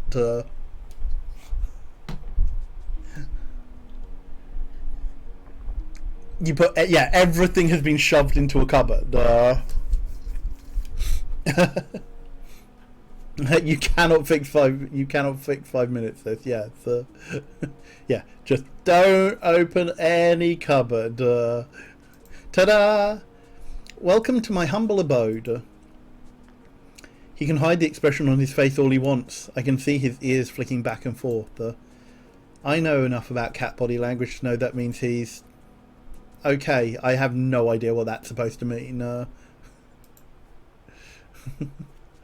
Is everything okay? Did I miss something while cleaning up? Oh no, I was thinking. I don't know. It's not what I thought. It doesn't feel like you, if that makes sense. Yeah, it's my aunt's place, so I didn't really get a say in the decor. I wouldn't have all the precious ceramic figurines. Oh, so that's why. It's not you, but it's still welcoming, I think. It feels friendly. I'll tell her you said that next time she emails me. She'll appreciate it. Will she mind if you have somebody over? I don't see why she would. Okay, good. Does it even count as having somebody over when they're a cat?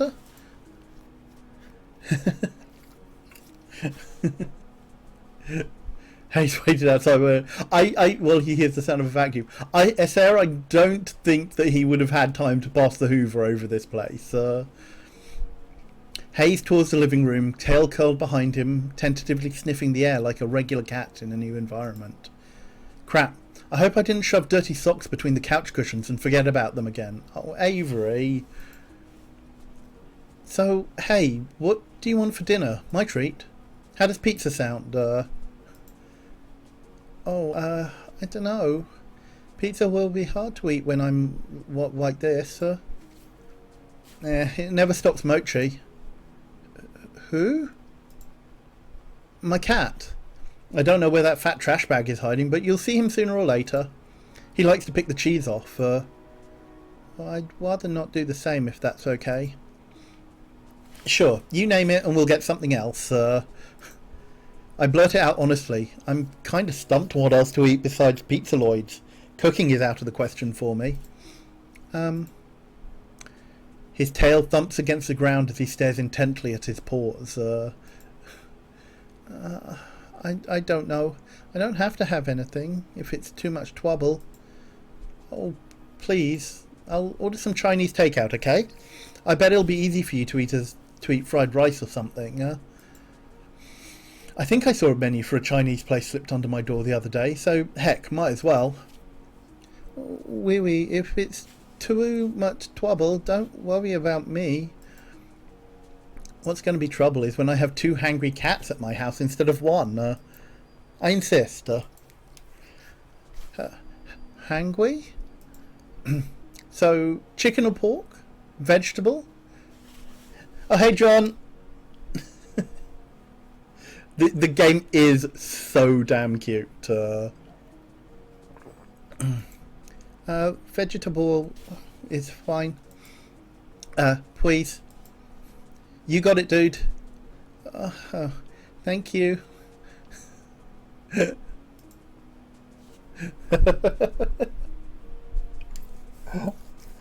I say heck? Well, you don't know, his Mochi doesn't exist and is actually just Avery projecting. After a few quick taps on my phone screen, food is ordered. This is like a regular date. If you consider dates to be eating takeout or with a cat while sitting on the couch. I mean, I do. So, what is this book you mentioned? Can I see it? Yeah, let's eat first, okay? I can't study on an empty stomach. Oh, sorry. I never thought about that. I used to read through lunch at school, so I guess I studied a lot like that a lot. Really? You didn't hang out with your friends at lunch? When it was nice, me and my friends would go outside and eat on the front lawn. Of course, we'd get in trouble like almost every single time, but that didn't stop us. That sounds nice. I didn't. I wasn't very popular growing up. It's all about popular. It's the way you move, the breed you grew. Da da da da da. Very, very, very popular. Sorry, I got the words completely screwed up there. There are many. Oh, damn it! I used to know pretty much the entire libretto for Wicked, but that was when I was listening to the soundtrack like, you know, every couple of days, pretty much on repeat. Hyperfocus? What? Although I did watch the recent PBS special on the music of Wicked, which was really good to see. They got a good range of singers in for that. What? But you're so sweet. How could anybody resist that? His tail flicks wildly and he starts rubbing at his face with his paws. I almost feel bad, but I really just want to compliment him some more. Tell me more about what you were like growing up. I wasn't very interesting. And you singing sounds like my consciousness in my head. I don't know what it is, but I feel like I don't have a good singing voice. But yeah, I feel like I'm comfortable enough. Like, just, you know, I mean, camera's not on, but, you know, in inverted commas, singing. I feel comfortable enough with you guys, with you chat, to at least attempt, or at least not feel foolish when, you know, something song-like comes into my head.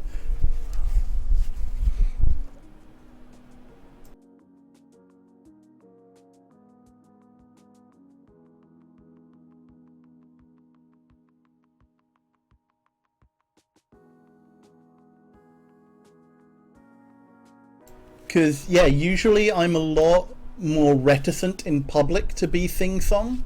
But but I find this is okay. This is decent. Oh, thank you, everyone. Yeah, singing is a natural human instinct. I think.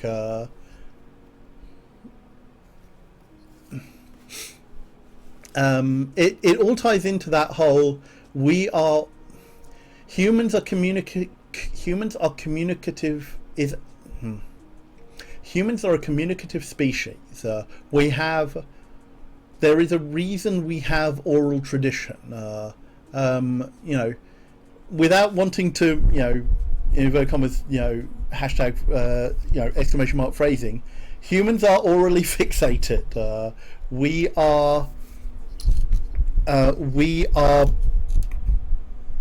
are predisposed towards communication. Now, that doesn't necessarily have to be speech, but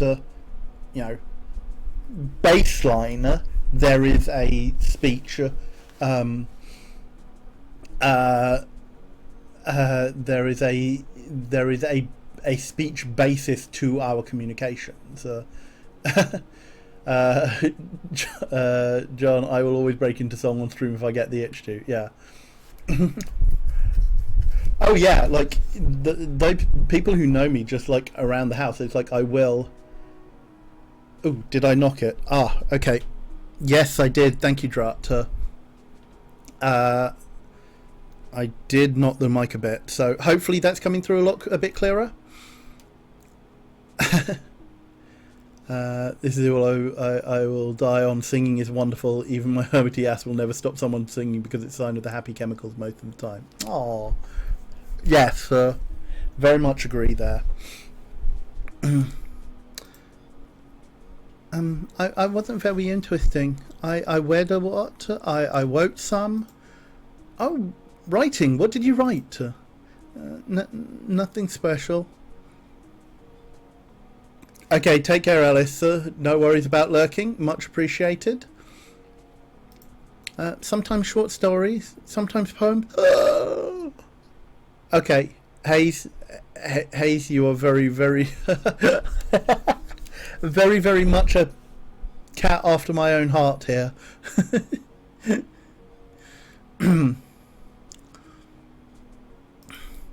It's not worth mentioning. Oh, I think that's great. It's so cool. I think it's so cool when people write. I wrote a monologue for drama once, but I got turned down to perform it. I guess it kind of sucked. I'm not surprised you're in drama. I think it suits you. No. Avery was drama. not in drama. Avery was drama, almost certainly. Yeah. Okay, so Anil, apologies for the deception, but Hayes is a poet.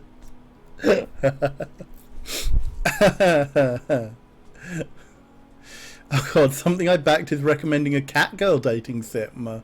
Do I back it? Ooh, Drat, send me a link, please. I feel I almost have I feel I'm building up sort of a brand here, so I probably should look into that as well. Oh, so sorry, John. That's a Magnus reference.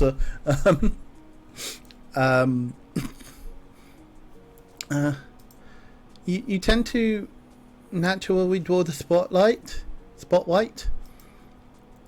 You think so? I didn't like get big parts or anything, or any parts at all. But enough about that. Do you still write? Sometimes. I still like to write poetry. It helps me work out my thoughts. Really? Can I see it sometime? Oh, I don't know. He looked scared, like I just asked something deeply personal. Well, I guess if he uses it to work out his thoughts, then it is pretty personal. I should drop it. What else did you do? You had to have other hobbies too, right? I really like bird watching.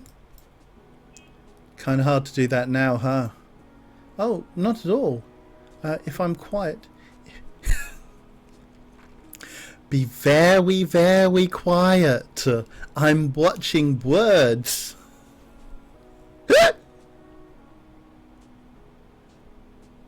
Although if this game says... If this game says that... if this game says that you know, he's damp for birds, you know, I'm switching it off right now. Hey Bonsai, we are currently entertaining Hayes at our home for the first time. Oh, thanks, Drat.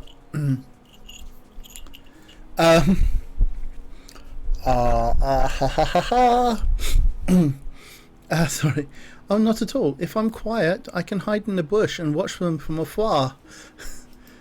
My eyesight is better this way, so... It's a shame there aren't many varieties in the city.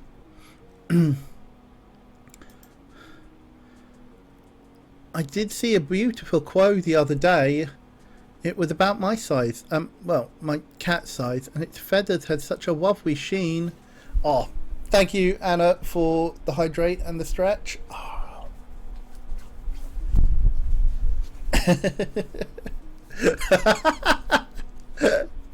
Kazyeka, nice.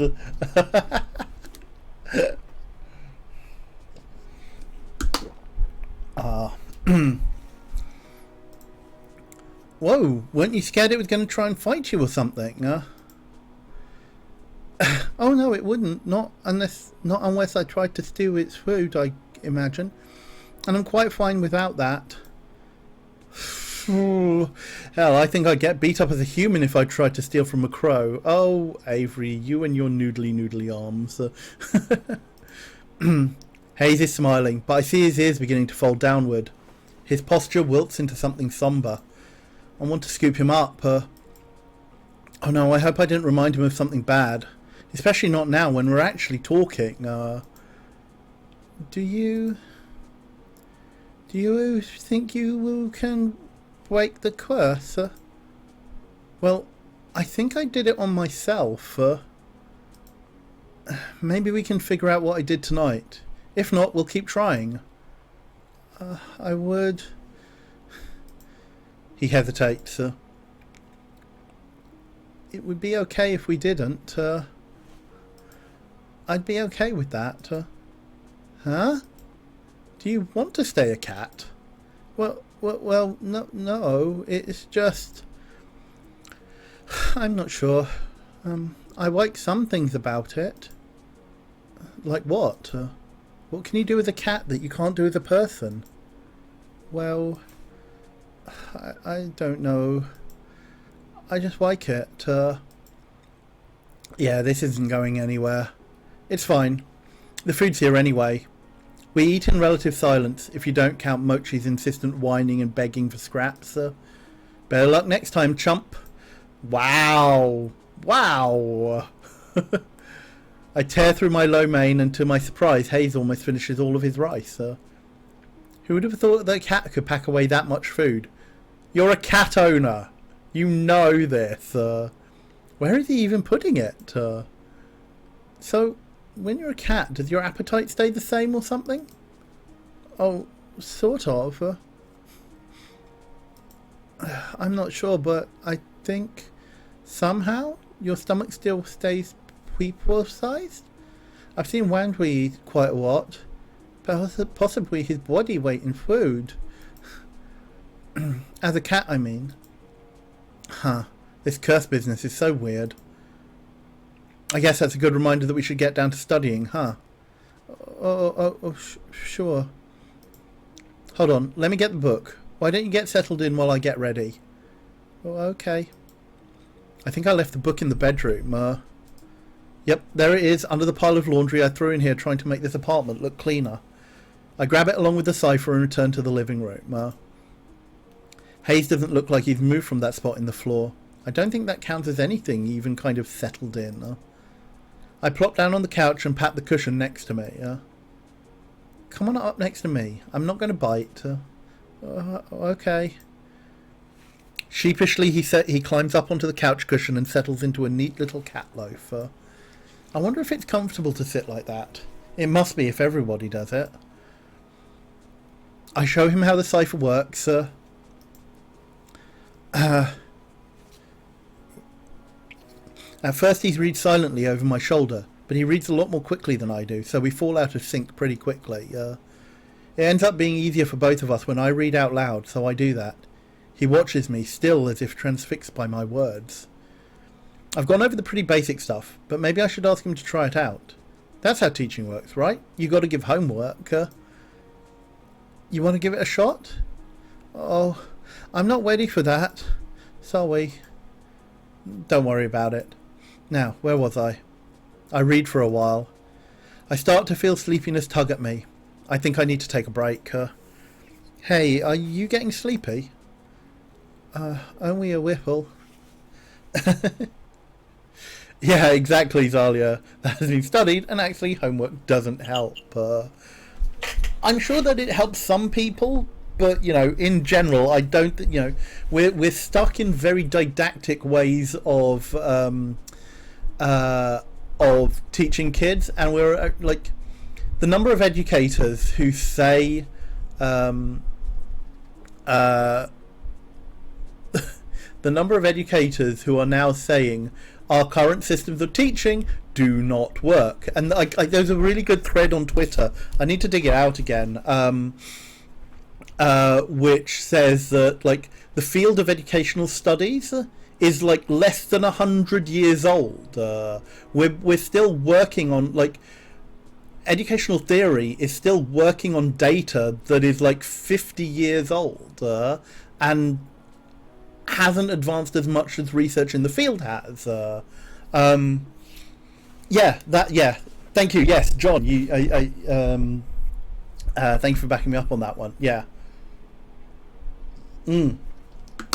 Yeah, I think I retweeted it when I came across it. And like we are stuck on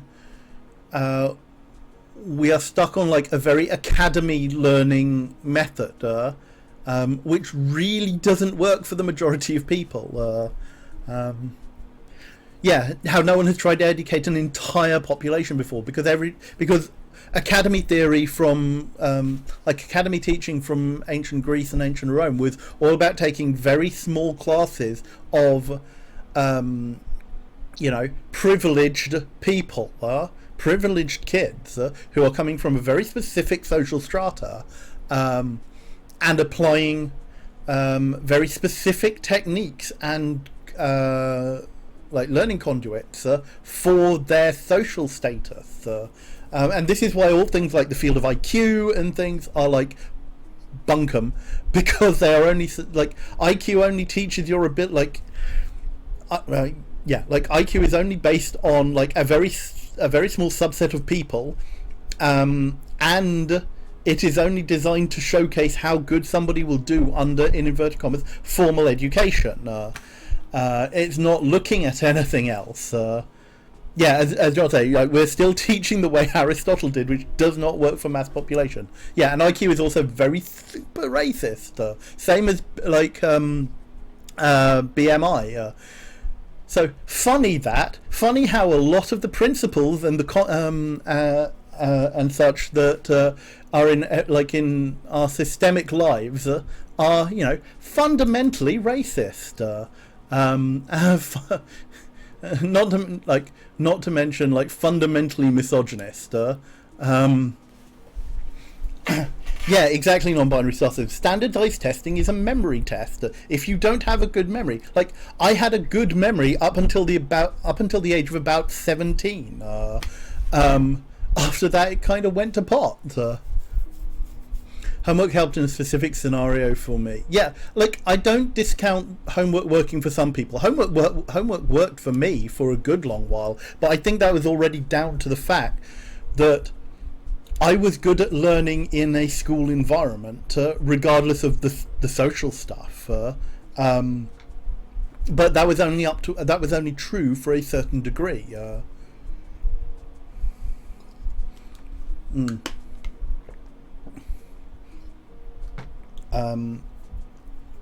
and you know, plus we can throw out things like visual learning is better. No, screw that. Like, visual learning may help some people, but again, it's not for everybody.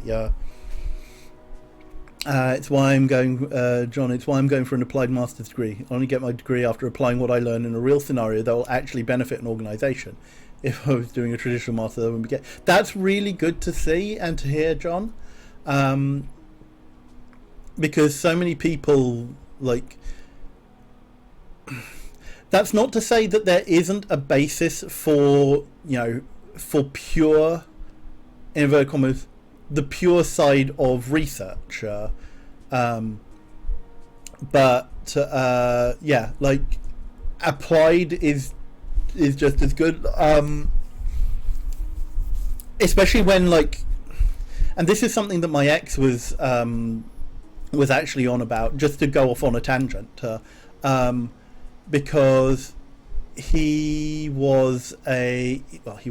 is a scientist, and he was struggling to find certain, like, postdocs or research grants, because a lot of them were very heavily invested in short-term applied science, whereas his interests are very much on longer term, like pure science, things that don't necessarily benefit us now, but are working towards the long term to increase the field of knowledge in to increase the level of knowledge in the field. And like, his argument was that there is also value to this, but because governments and research institutes are short-termist, there are drawbacks towards longer-term research. Yeah, science on a theoretical level to eventually become practical. Yeah, but you know, our academic system, our long-term academic system, is also fundamentally screwed up because, you know, capitalist economies. We are trying to teach and learn and say that, you know, everything has to have a value now. Yeah, good luck on getting funding on those projects. It's an absolute pain. Yeah, it's also one of the reasons why I didn't want to stick around in academia. You worked in schools. Yeah, Bonsai Jam. I know a lot of teachers who dropped out of the profession because of issues much like that.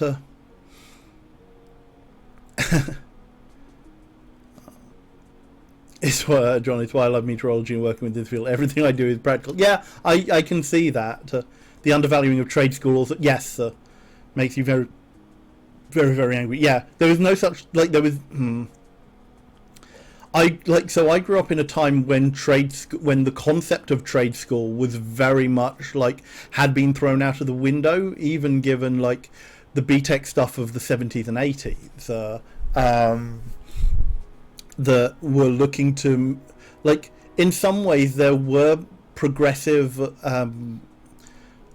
strands taken up in the, like, late 70s and 80s to make sure that, like, children were differentiated and pushed down lines that more suited their skills. But there was very much a social element of you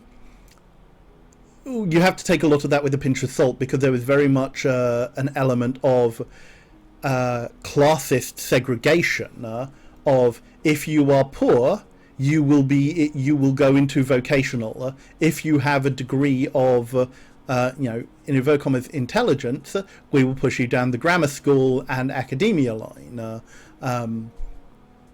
And yeah, we can see, like, the 90s and early 2000s are very much the outcome of what happened there. Thank you very much, Grim Nick Nil, for giving a sub to Murmur UK. Much appreciated. And yeah, the attitudes towards learning a trade are still horrendously classist and ableist. Yeah, I completely agree. Non-binary star system.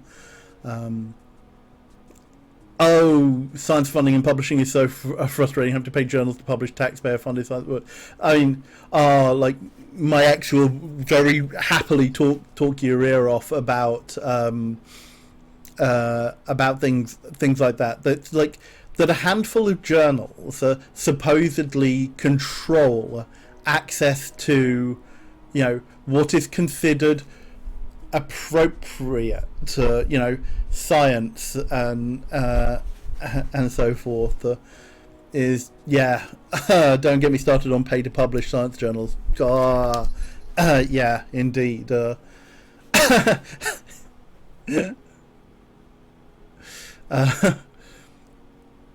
There's a reason why I really want to go into non-traditional education. Things like public outreach and aquariums and video games are instrumental in providing a leaping point in cultivating an interest in science. Yes, really are, CQ Cat.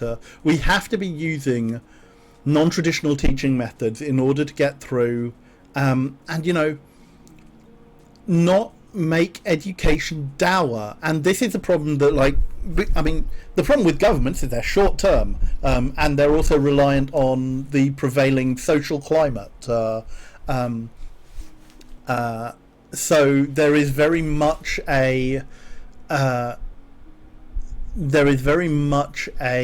drive towards maintaining the status quo in a lot of areas, because there isn't time to actually make the change that you need. Citizen science, yes. Who's really good on that on Twitter that I follow? Raven Maven is very good for following on that topic. And there's a couple of others. I try and retweet a lot of educators, particularly BIPOC ones when I come across them. So that's why a lot of my Twitter feed is retweets, because they say things a lot better than I ever could. You've been looking into museum curation for a few years now. Oh, that's really good to hear, Crime Panda. Yeah, I think museums have a good part to play in a lot of this if you are in a city, or if you have access to them. And I think they can make things a lot more interesting than they have done. I've seen there are definitely moves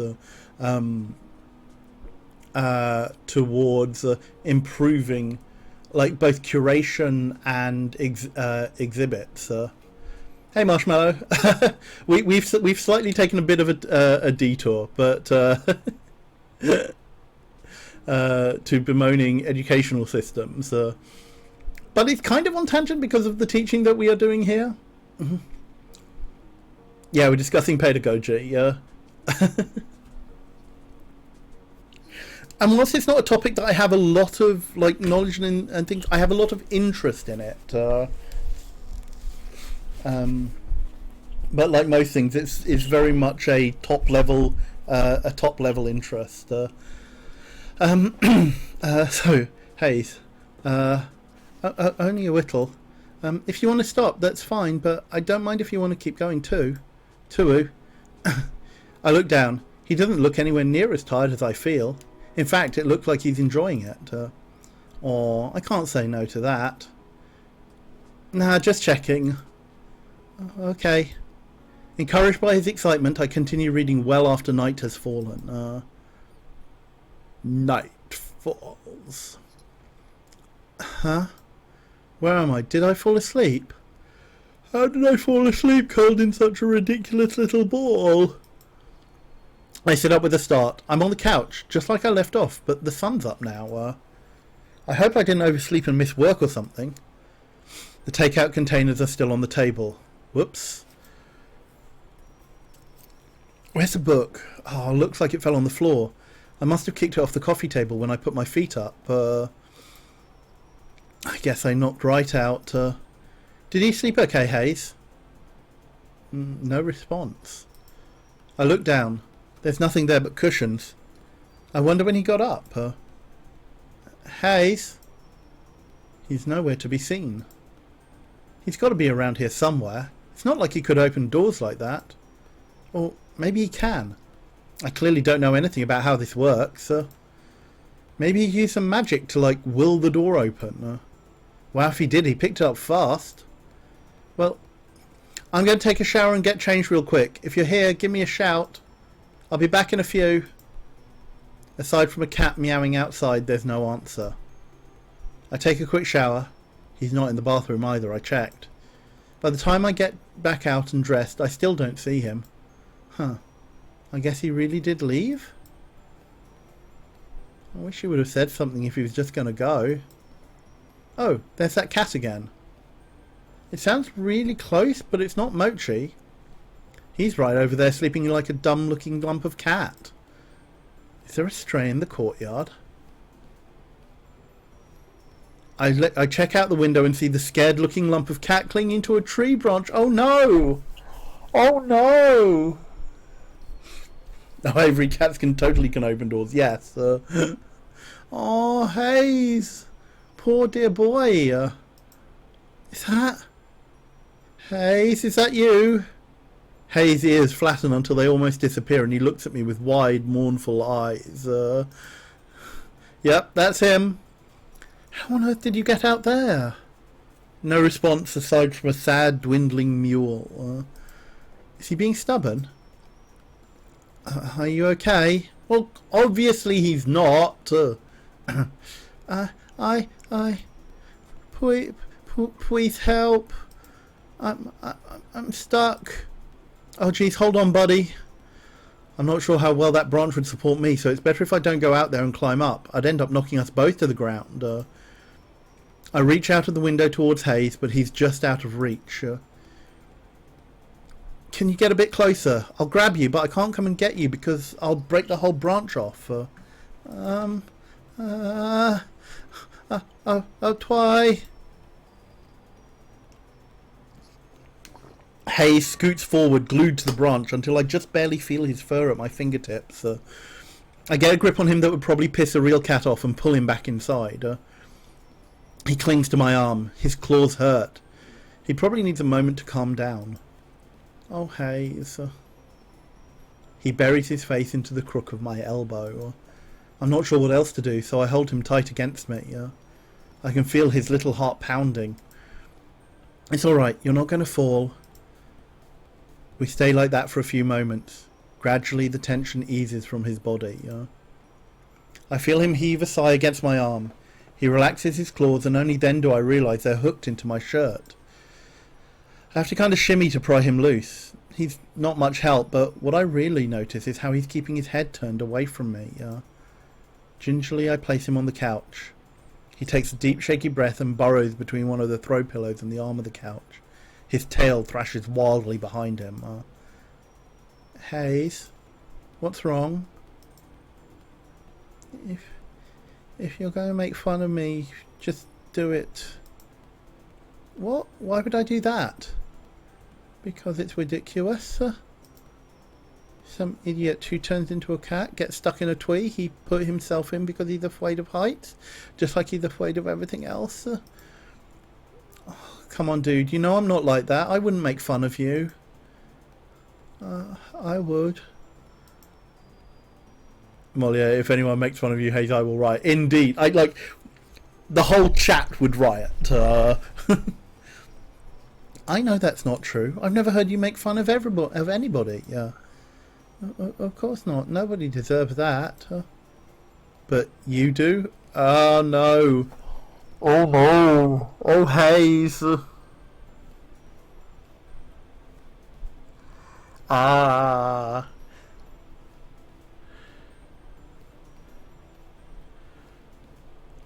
Uh-huh.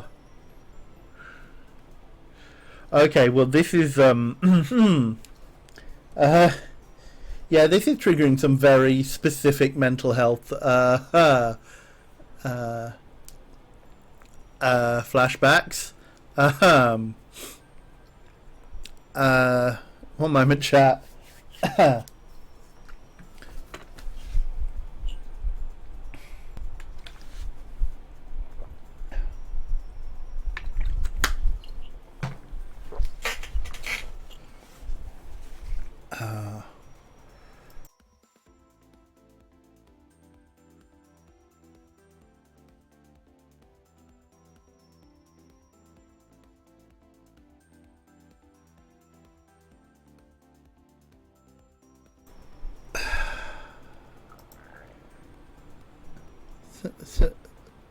Sometimes.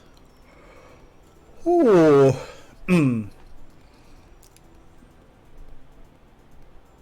Oh, no worries, Lou. I did put I did say content warnings for like mental health issues at the top of the stream.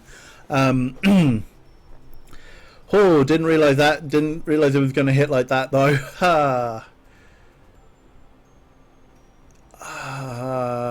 Hayes is too relatable.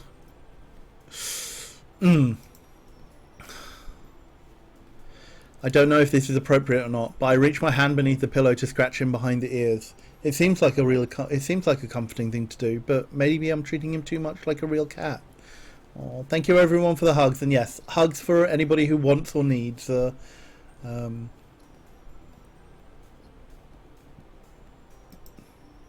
He starts, but doesn't move away. I don't think he minds.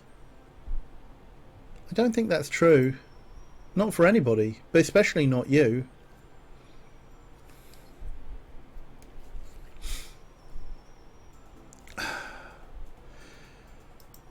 He doesn't answer. Can you at least tell me what you were doing out there?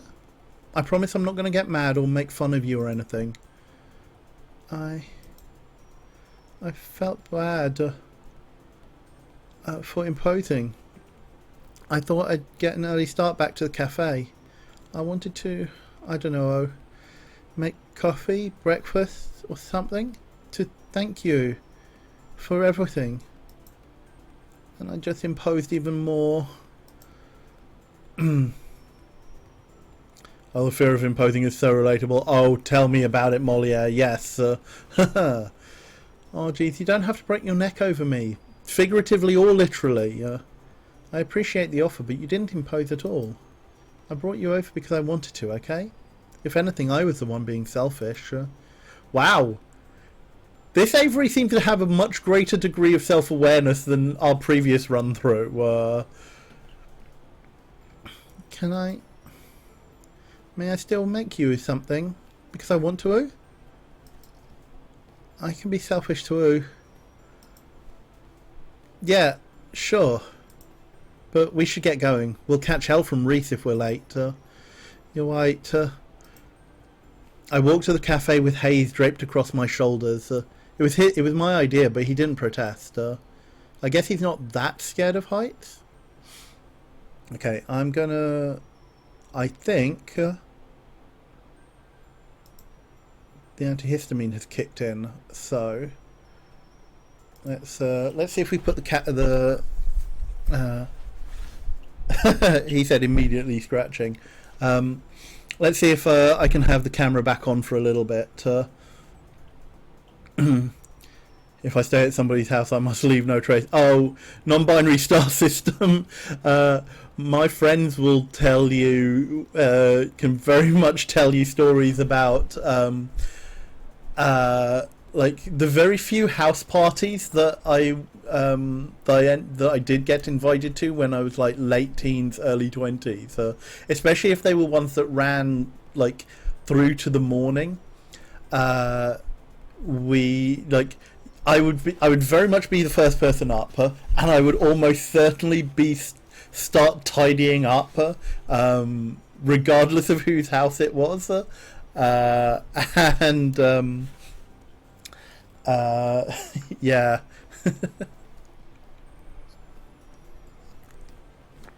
A friend's apartment is literally like a nature preserve. I'm nervous about leaving so much of footprints in the car. Oh.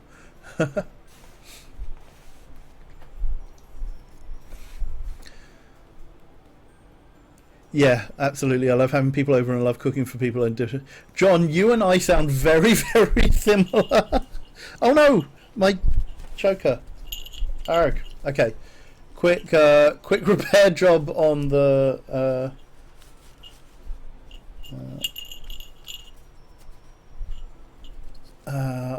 on the collar.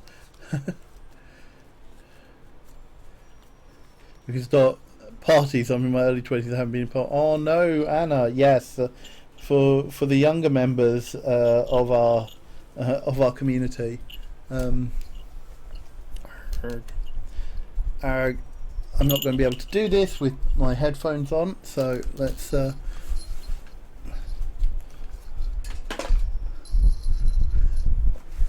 tidy the morning after every party I've been to. Like, very definitely mood. Yes, non-binary. That is exactly what I ended up doing.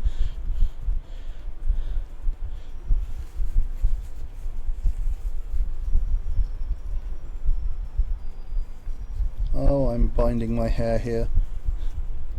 You get to see behind the camera, behind the scenes of being a cat boy.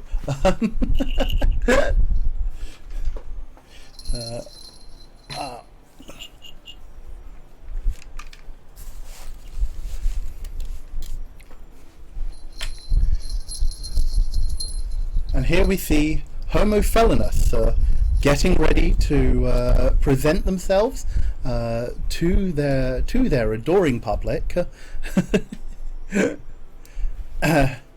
Can't work out if it's anxiety or just an intense need to be polite. I'd say it's probably a bit of both, because I'm very much along the same lines, non-binary.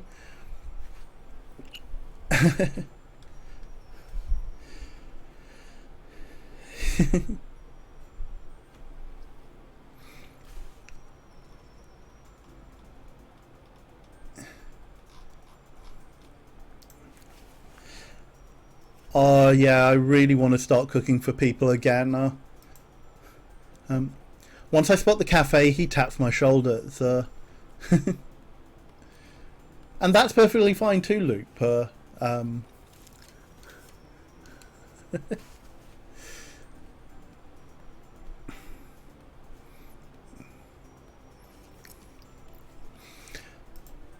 can walk the rest of the way, thank you. Yeah, sure. I pluck him off and set him on the ground. He waits for me to pass. When I turn to make sure he's still there, he's human again. He offers a weak smile when our eyes meet. But then something more interesting on the ground. Guess we should keep moving.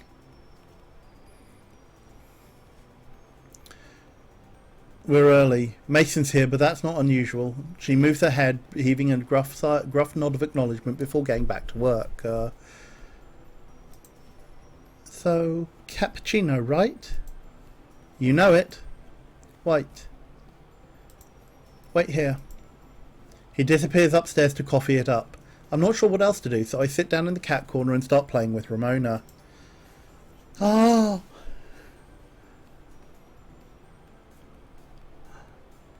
Oh! New piece of art! Hey buddy, you're getting pretty big.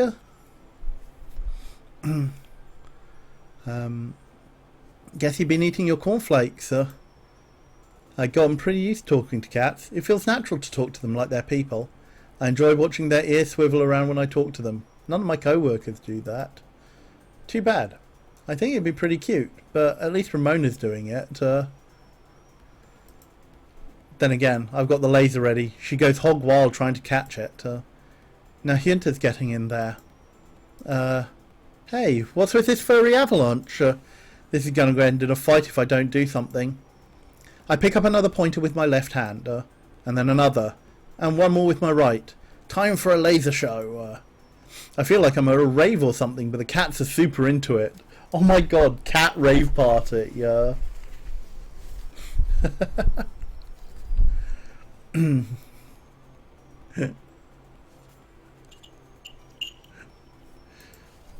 Now I've got like 6 of them darting around. Dance, my puppets. From around the corner I hear a stifled laugh. I whip my head up and see Hayes standing there, hiding his laughter behind a cup of coffee. I'm going to have to charge admission for the show, you know. Sorry if I'm intruding. Coffee's ready? Yeah. Oh, it's on the table. I have to go. Bye. Well, he's in a hurry, yeah? Ramona and the others will have to wait for now. There's a big cappuccino mug over there with my name on it. I pick it up and go to take a sip, but something catches my eye first. A heart? Oh. Does that mean... Nah, it's an easy shape. I shouldn't try to read tea leaves in latte art.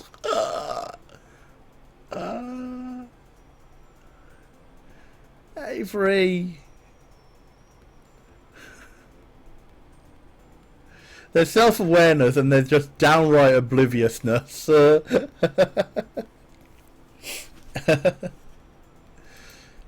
Still, I can feel my heart pounding. Okay, stop. Now's not the time for this. I busy myself bussing tables and refilling condiments before the cafe opens. It never takes as much home as I hope it will. Where's Hayden go? I don't hear him upstairs anymore. You can't just drop a heart latte on someone and vanish. Our shift's starting and he's supposed to be out front with me today. Hey Avery, you ready for the shift?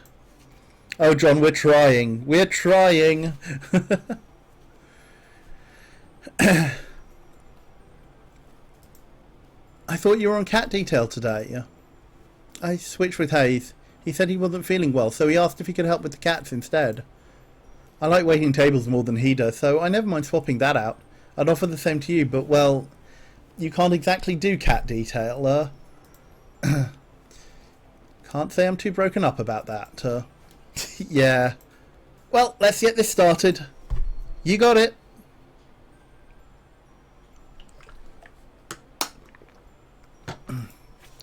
This is weird. Hayes didn't seem sick earlier.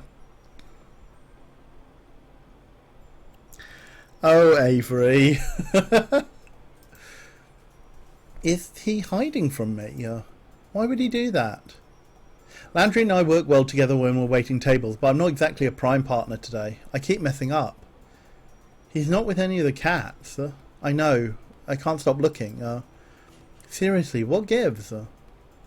It's not until after the lunch rush being a generous word, that I finally spot his little feline face. Ah, Hayes. His ears pop up and tail goes rigid like an antenna. What are you doing over there? You doing okay? He does this little fright shuffle and darts into one of the cat trees. Oh, what the hell? How am I supposed to respond to that? More importantly, how am I supposed to work when I keep worrying about this dumb boy? Don't call prospective crush dumb, regardless of circumstance. I know this is your inner monologue, but still. And I know it's dumb, parentheses, affectionate.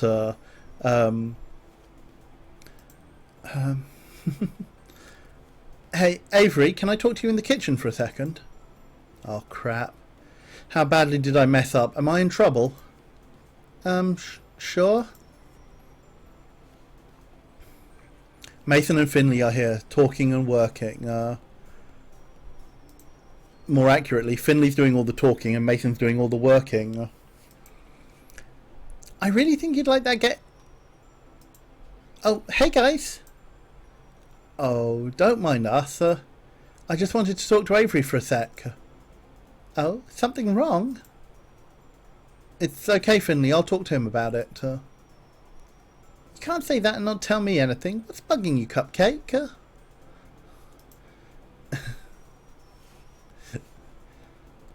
If they tell you, you'll blab to everyone.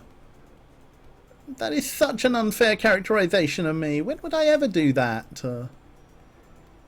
How about when you leaked that story about my old girlfriend?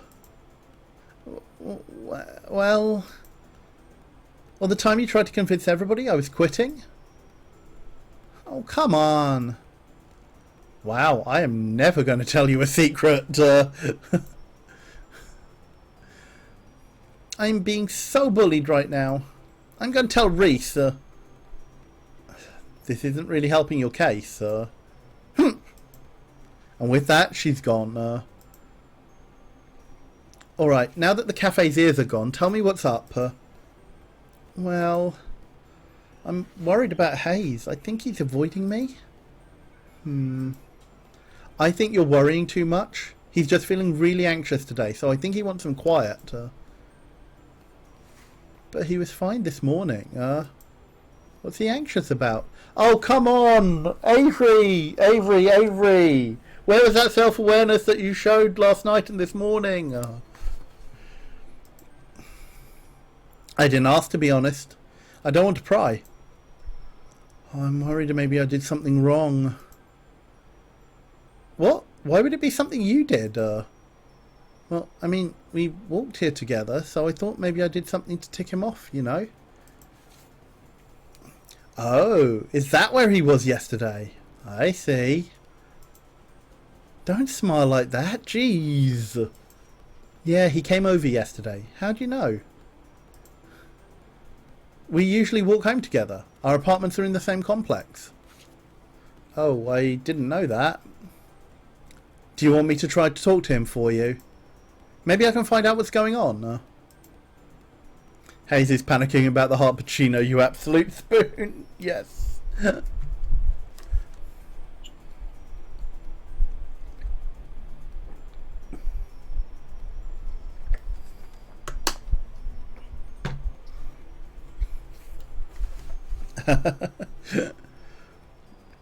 Leave him alone.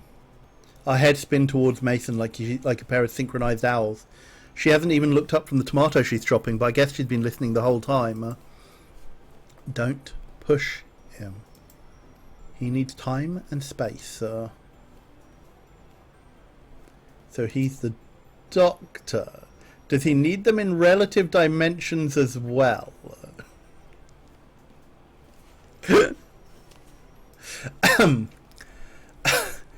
Yeah, you're right. Hayes does things at his own pace. He'll come to you when... Oh, no. He'll come to you when he's ready, yeah.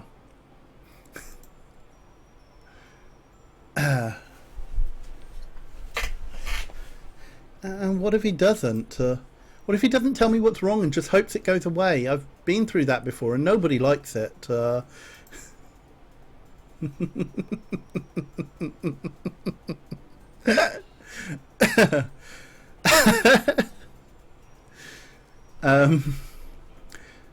Other ways to communicate. She turns away and dumps the tomatoes in a pan. I mean, she'd be the first person who'd know about other ways of communicating. But how's that supposed to help me? Mason has a point. Mason has a point, I think. Maybe a bit of both is for the best? Yeah, I'll think about it. Okay. Why don't you take lunch, Avery? Maybe you'll think better on a full stomach. Got a plate right here. Aw, thanks, guys.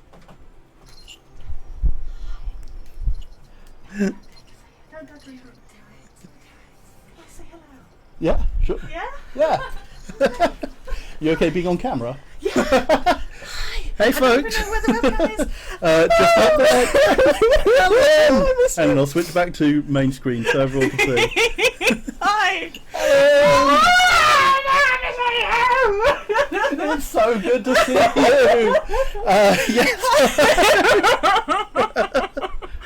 Yeah, chat's going wild. What is this? Cat Hustle. It's a cat dating sim visual novel. It's so cute. It's so cute. Okay, which one is Landry? Landry is the boy on the right. What's his deal? He is very energetically enthusiastic. I love him. He's a cafe handyman. We are currently on a path to date to try and date the very shy, cute barista who is not on screen at the moment and is currently who is currently in cat form. Okay. Wait, do you have to transform them into people? There is a forced curse on everybody who works at this cafe, which turns them into a cat. So yes, Excellent. Thus the cat boy. I'm extremely proud of you. I'll let you get on. I wanted to. Bye. Bye. I'll see you in a moment.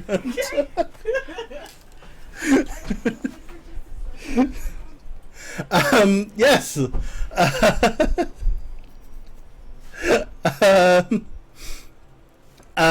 Yes, so that is why I have a very strict cut-off point. We'll just finish this up, and then I'm gonna call the stream there. So let's just quickly go back to the game then. We'll see this bit out, and I will and then I will head off. I grab a plate of bruschetta, today's special, and head back out to the dining room. Oh, alas, Pookly. Yes, it was just a flying visit. Because yeah, so Helen's come over and we're going to have dinner together. Um, I'm still not sure what I'm going to do. It's not like I'm going to ask him what's up with Morse code. I can see him over there. He doesn't run away, but he doesn't make eye contact either. I've never eaten bruschetta more grumpily. Frustratedly? While I sit and sulk, picking up stray tomato bits and shoveling them in my mouth, I see something roll past my feet. It's a pen, quickly pursued by Owl. Gimme that. Come to think of it, maybe Owl's onto something. Hay said writing poetry helps him sort his thoughts. Maybe I should try. Oh. Avery. Avery. John, I get up to get dressed and I miss two of my dearest friends. Oh no, John! Doki Literature Club time. Oh no, is Avery going to try writing poetry? Am I going to be mortally embarrassed here? If nothing, a note's probably less scary than talking. He might like that. I should make it a poem! No, Avery. Avery, you shouldn't. I gotta make this good.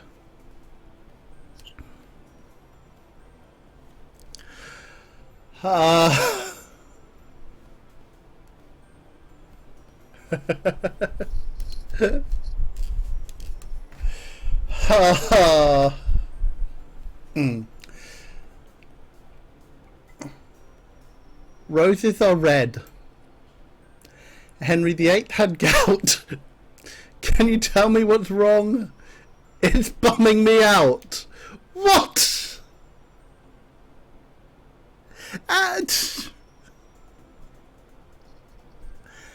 Nailed it. No.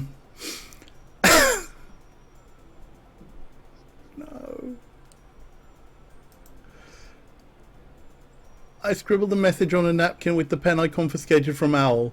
She looks like she wants it back, but she can go play with the millions of toys that are actually meant for cats. I fold it up as nice as I can into a little bird. Not very nicely at all. I never said I was good at origami. And place it on the cat tree. I think I see him watch me put it down.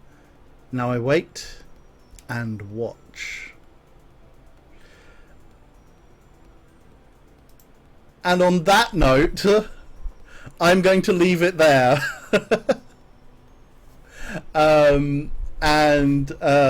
It's 6 o'clock exactly. So yes, thank you everyone for being here with me this now increasingly darkening Thursday. So I think we might be on for a storm here as well.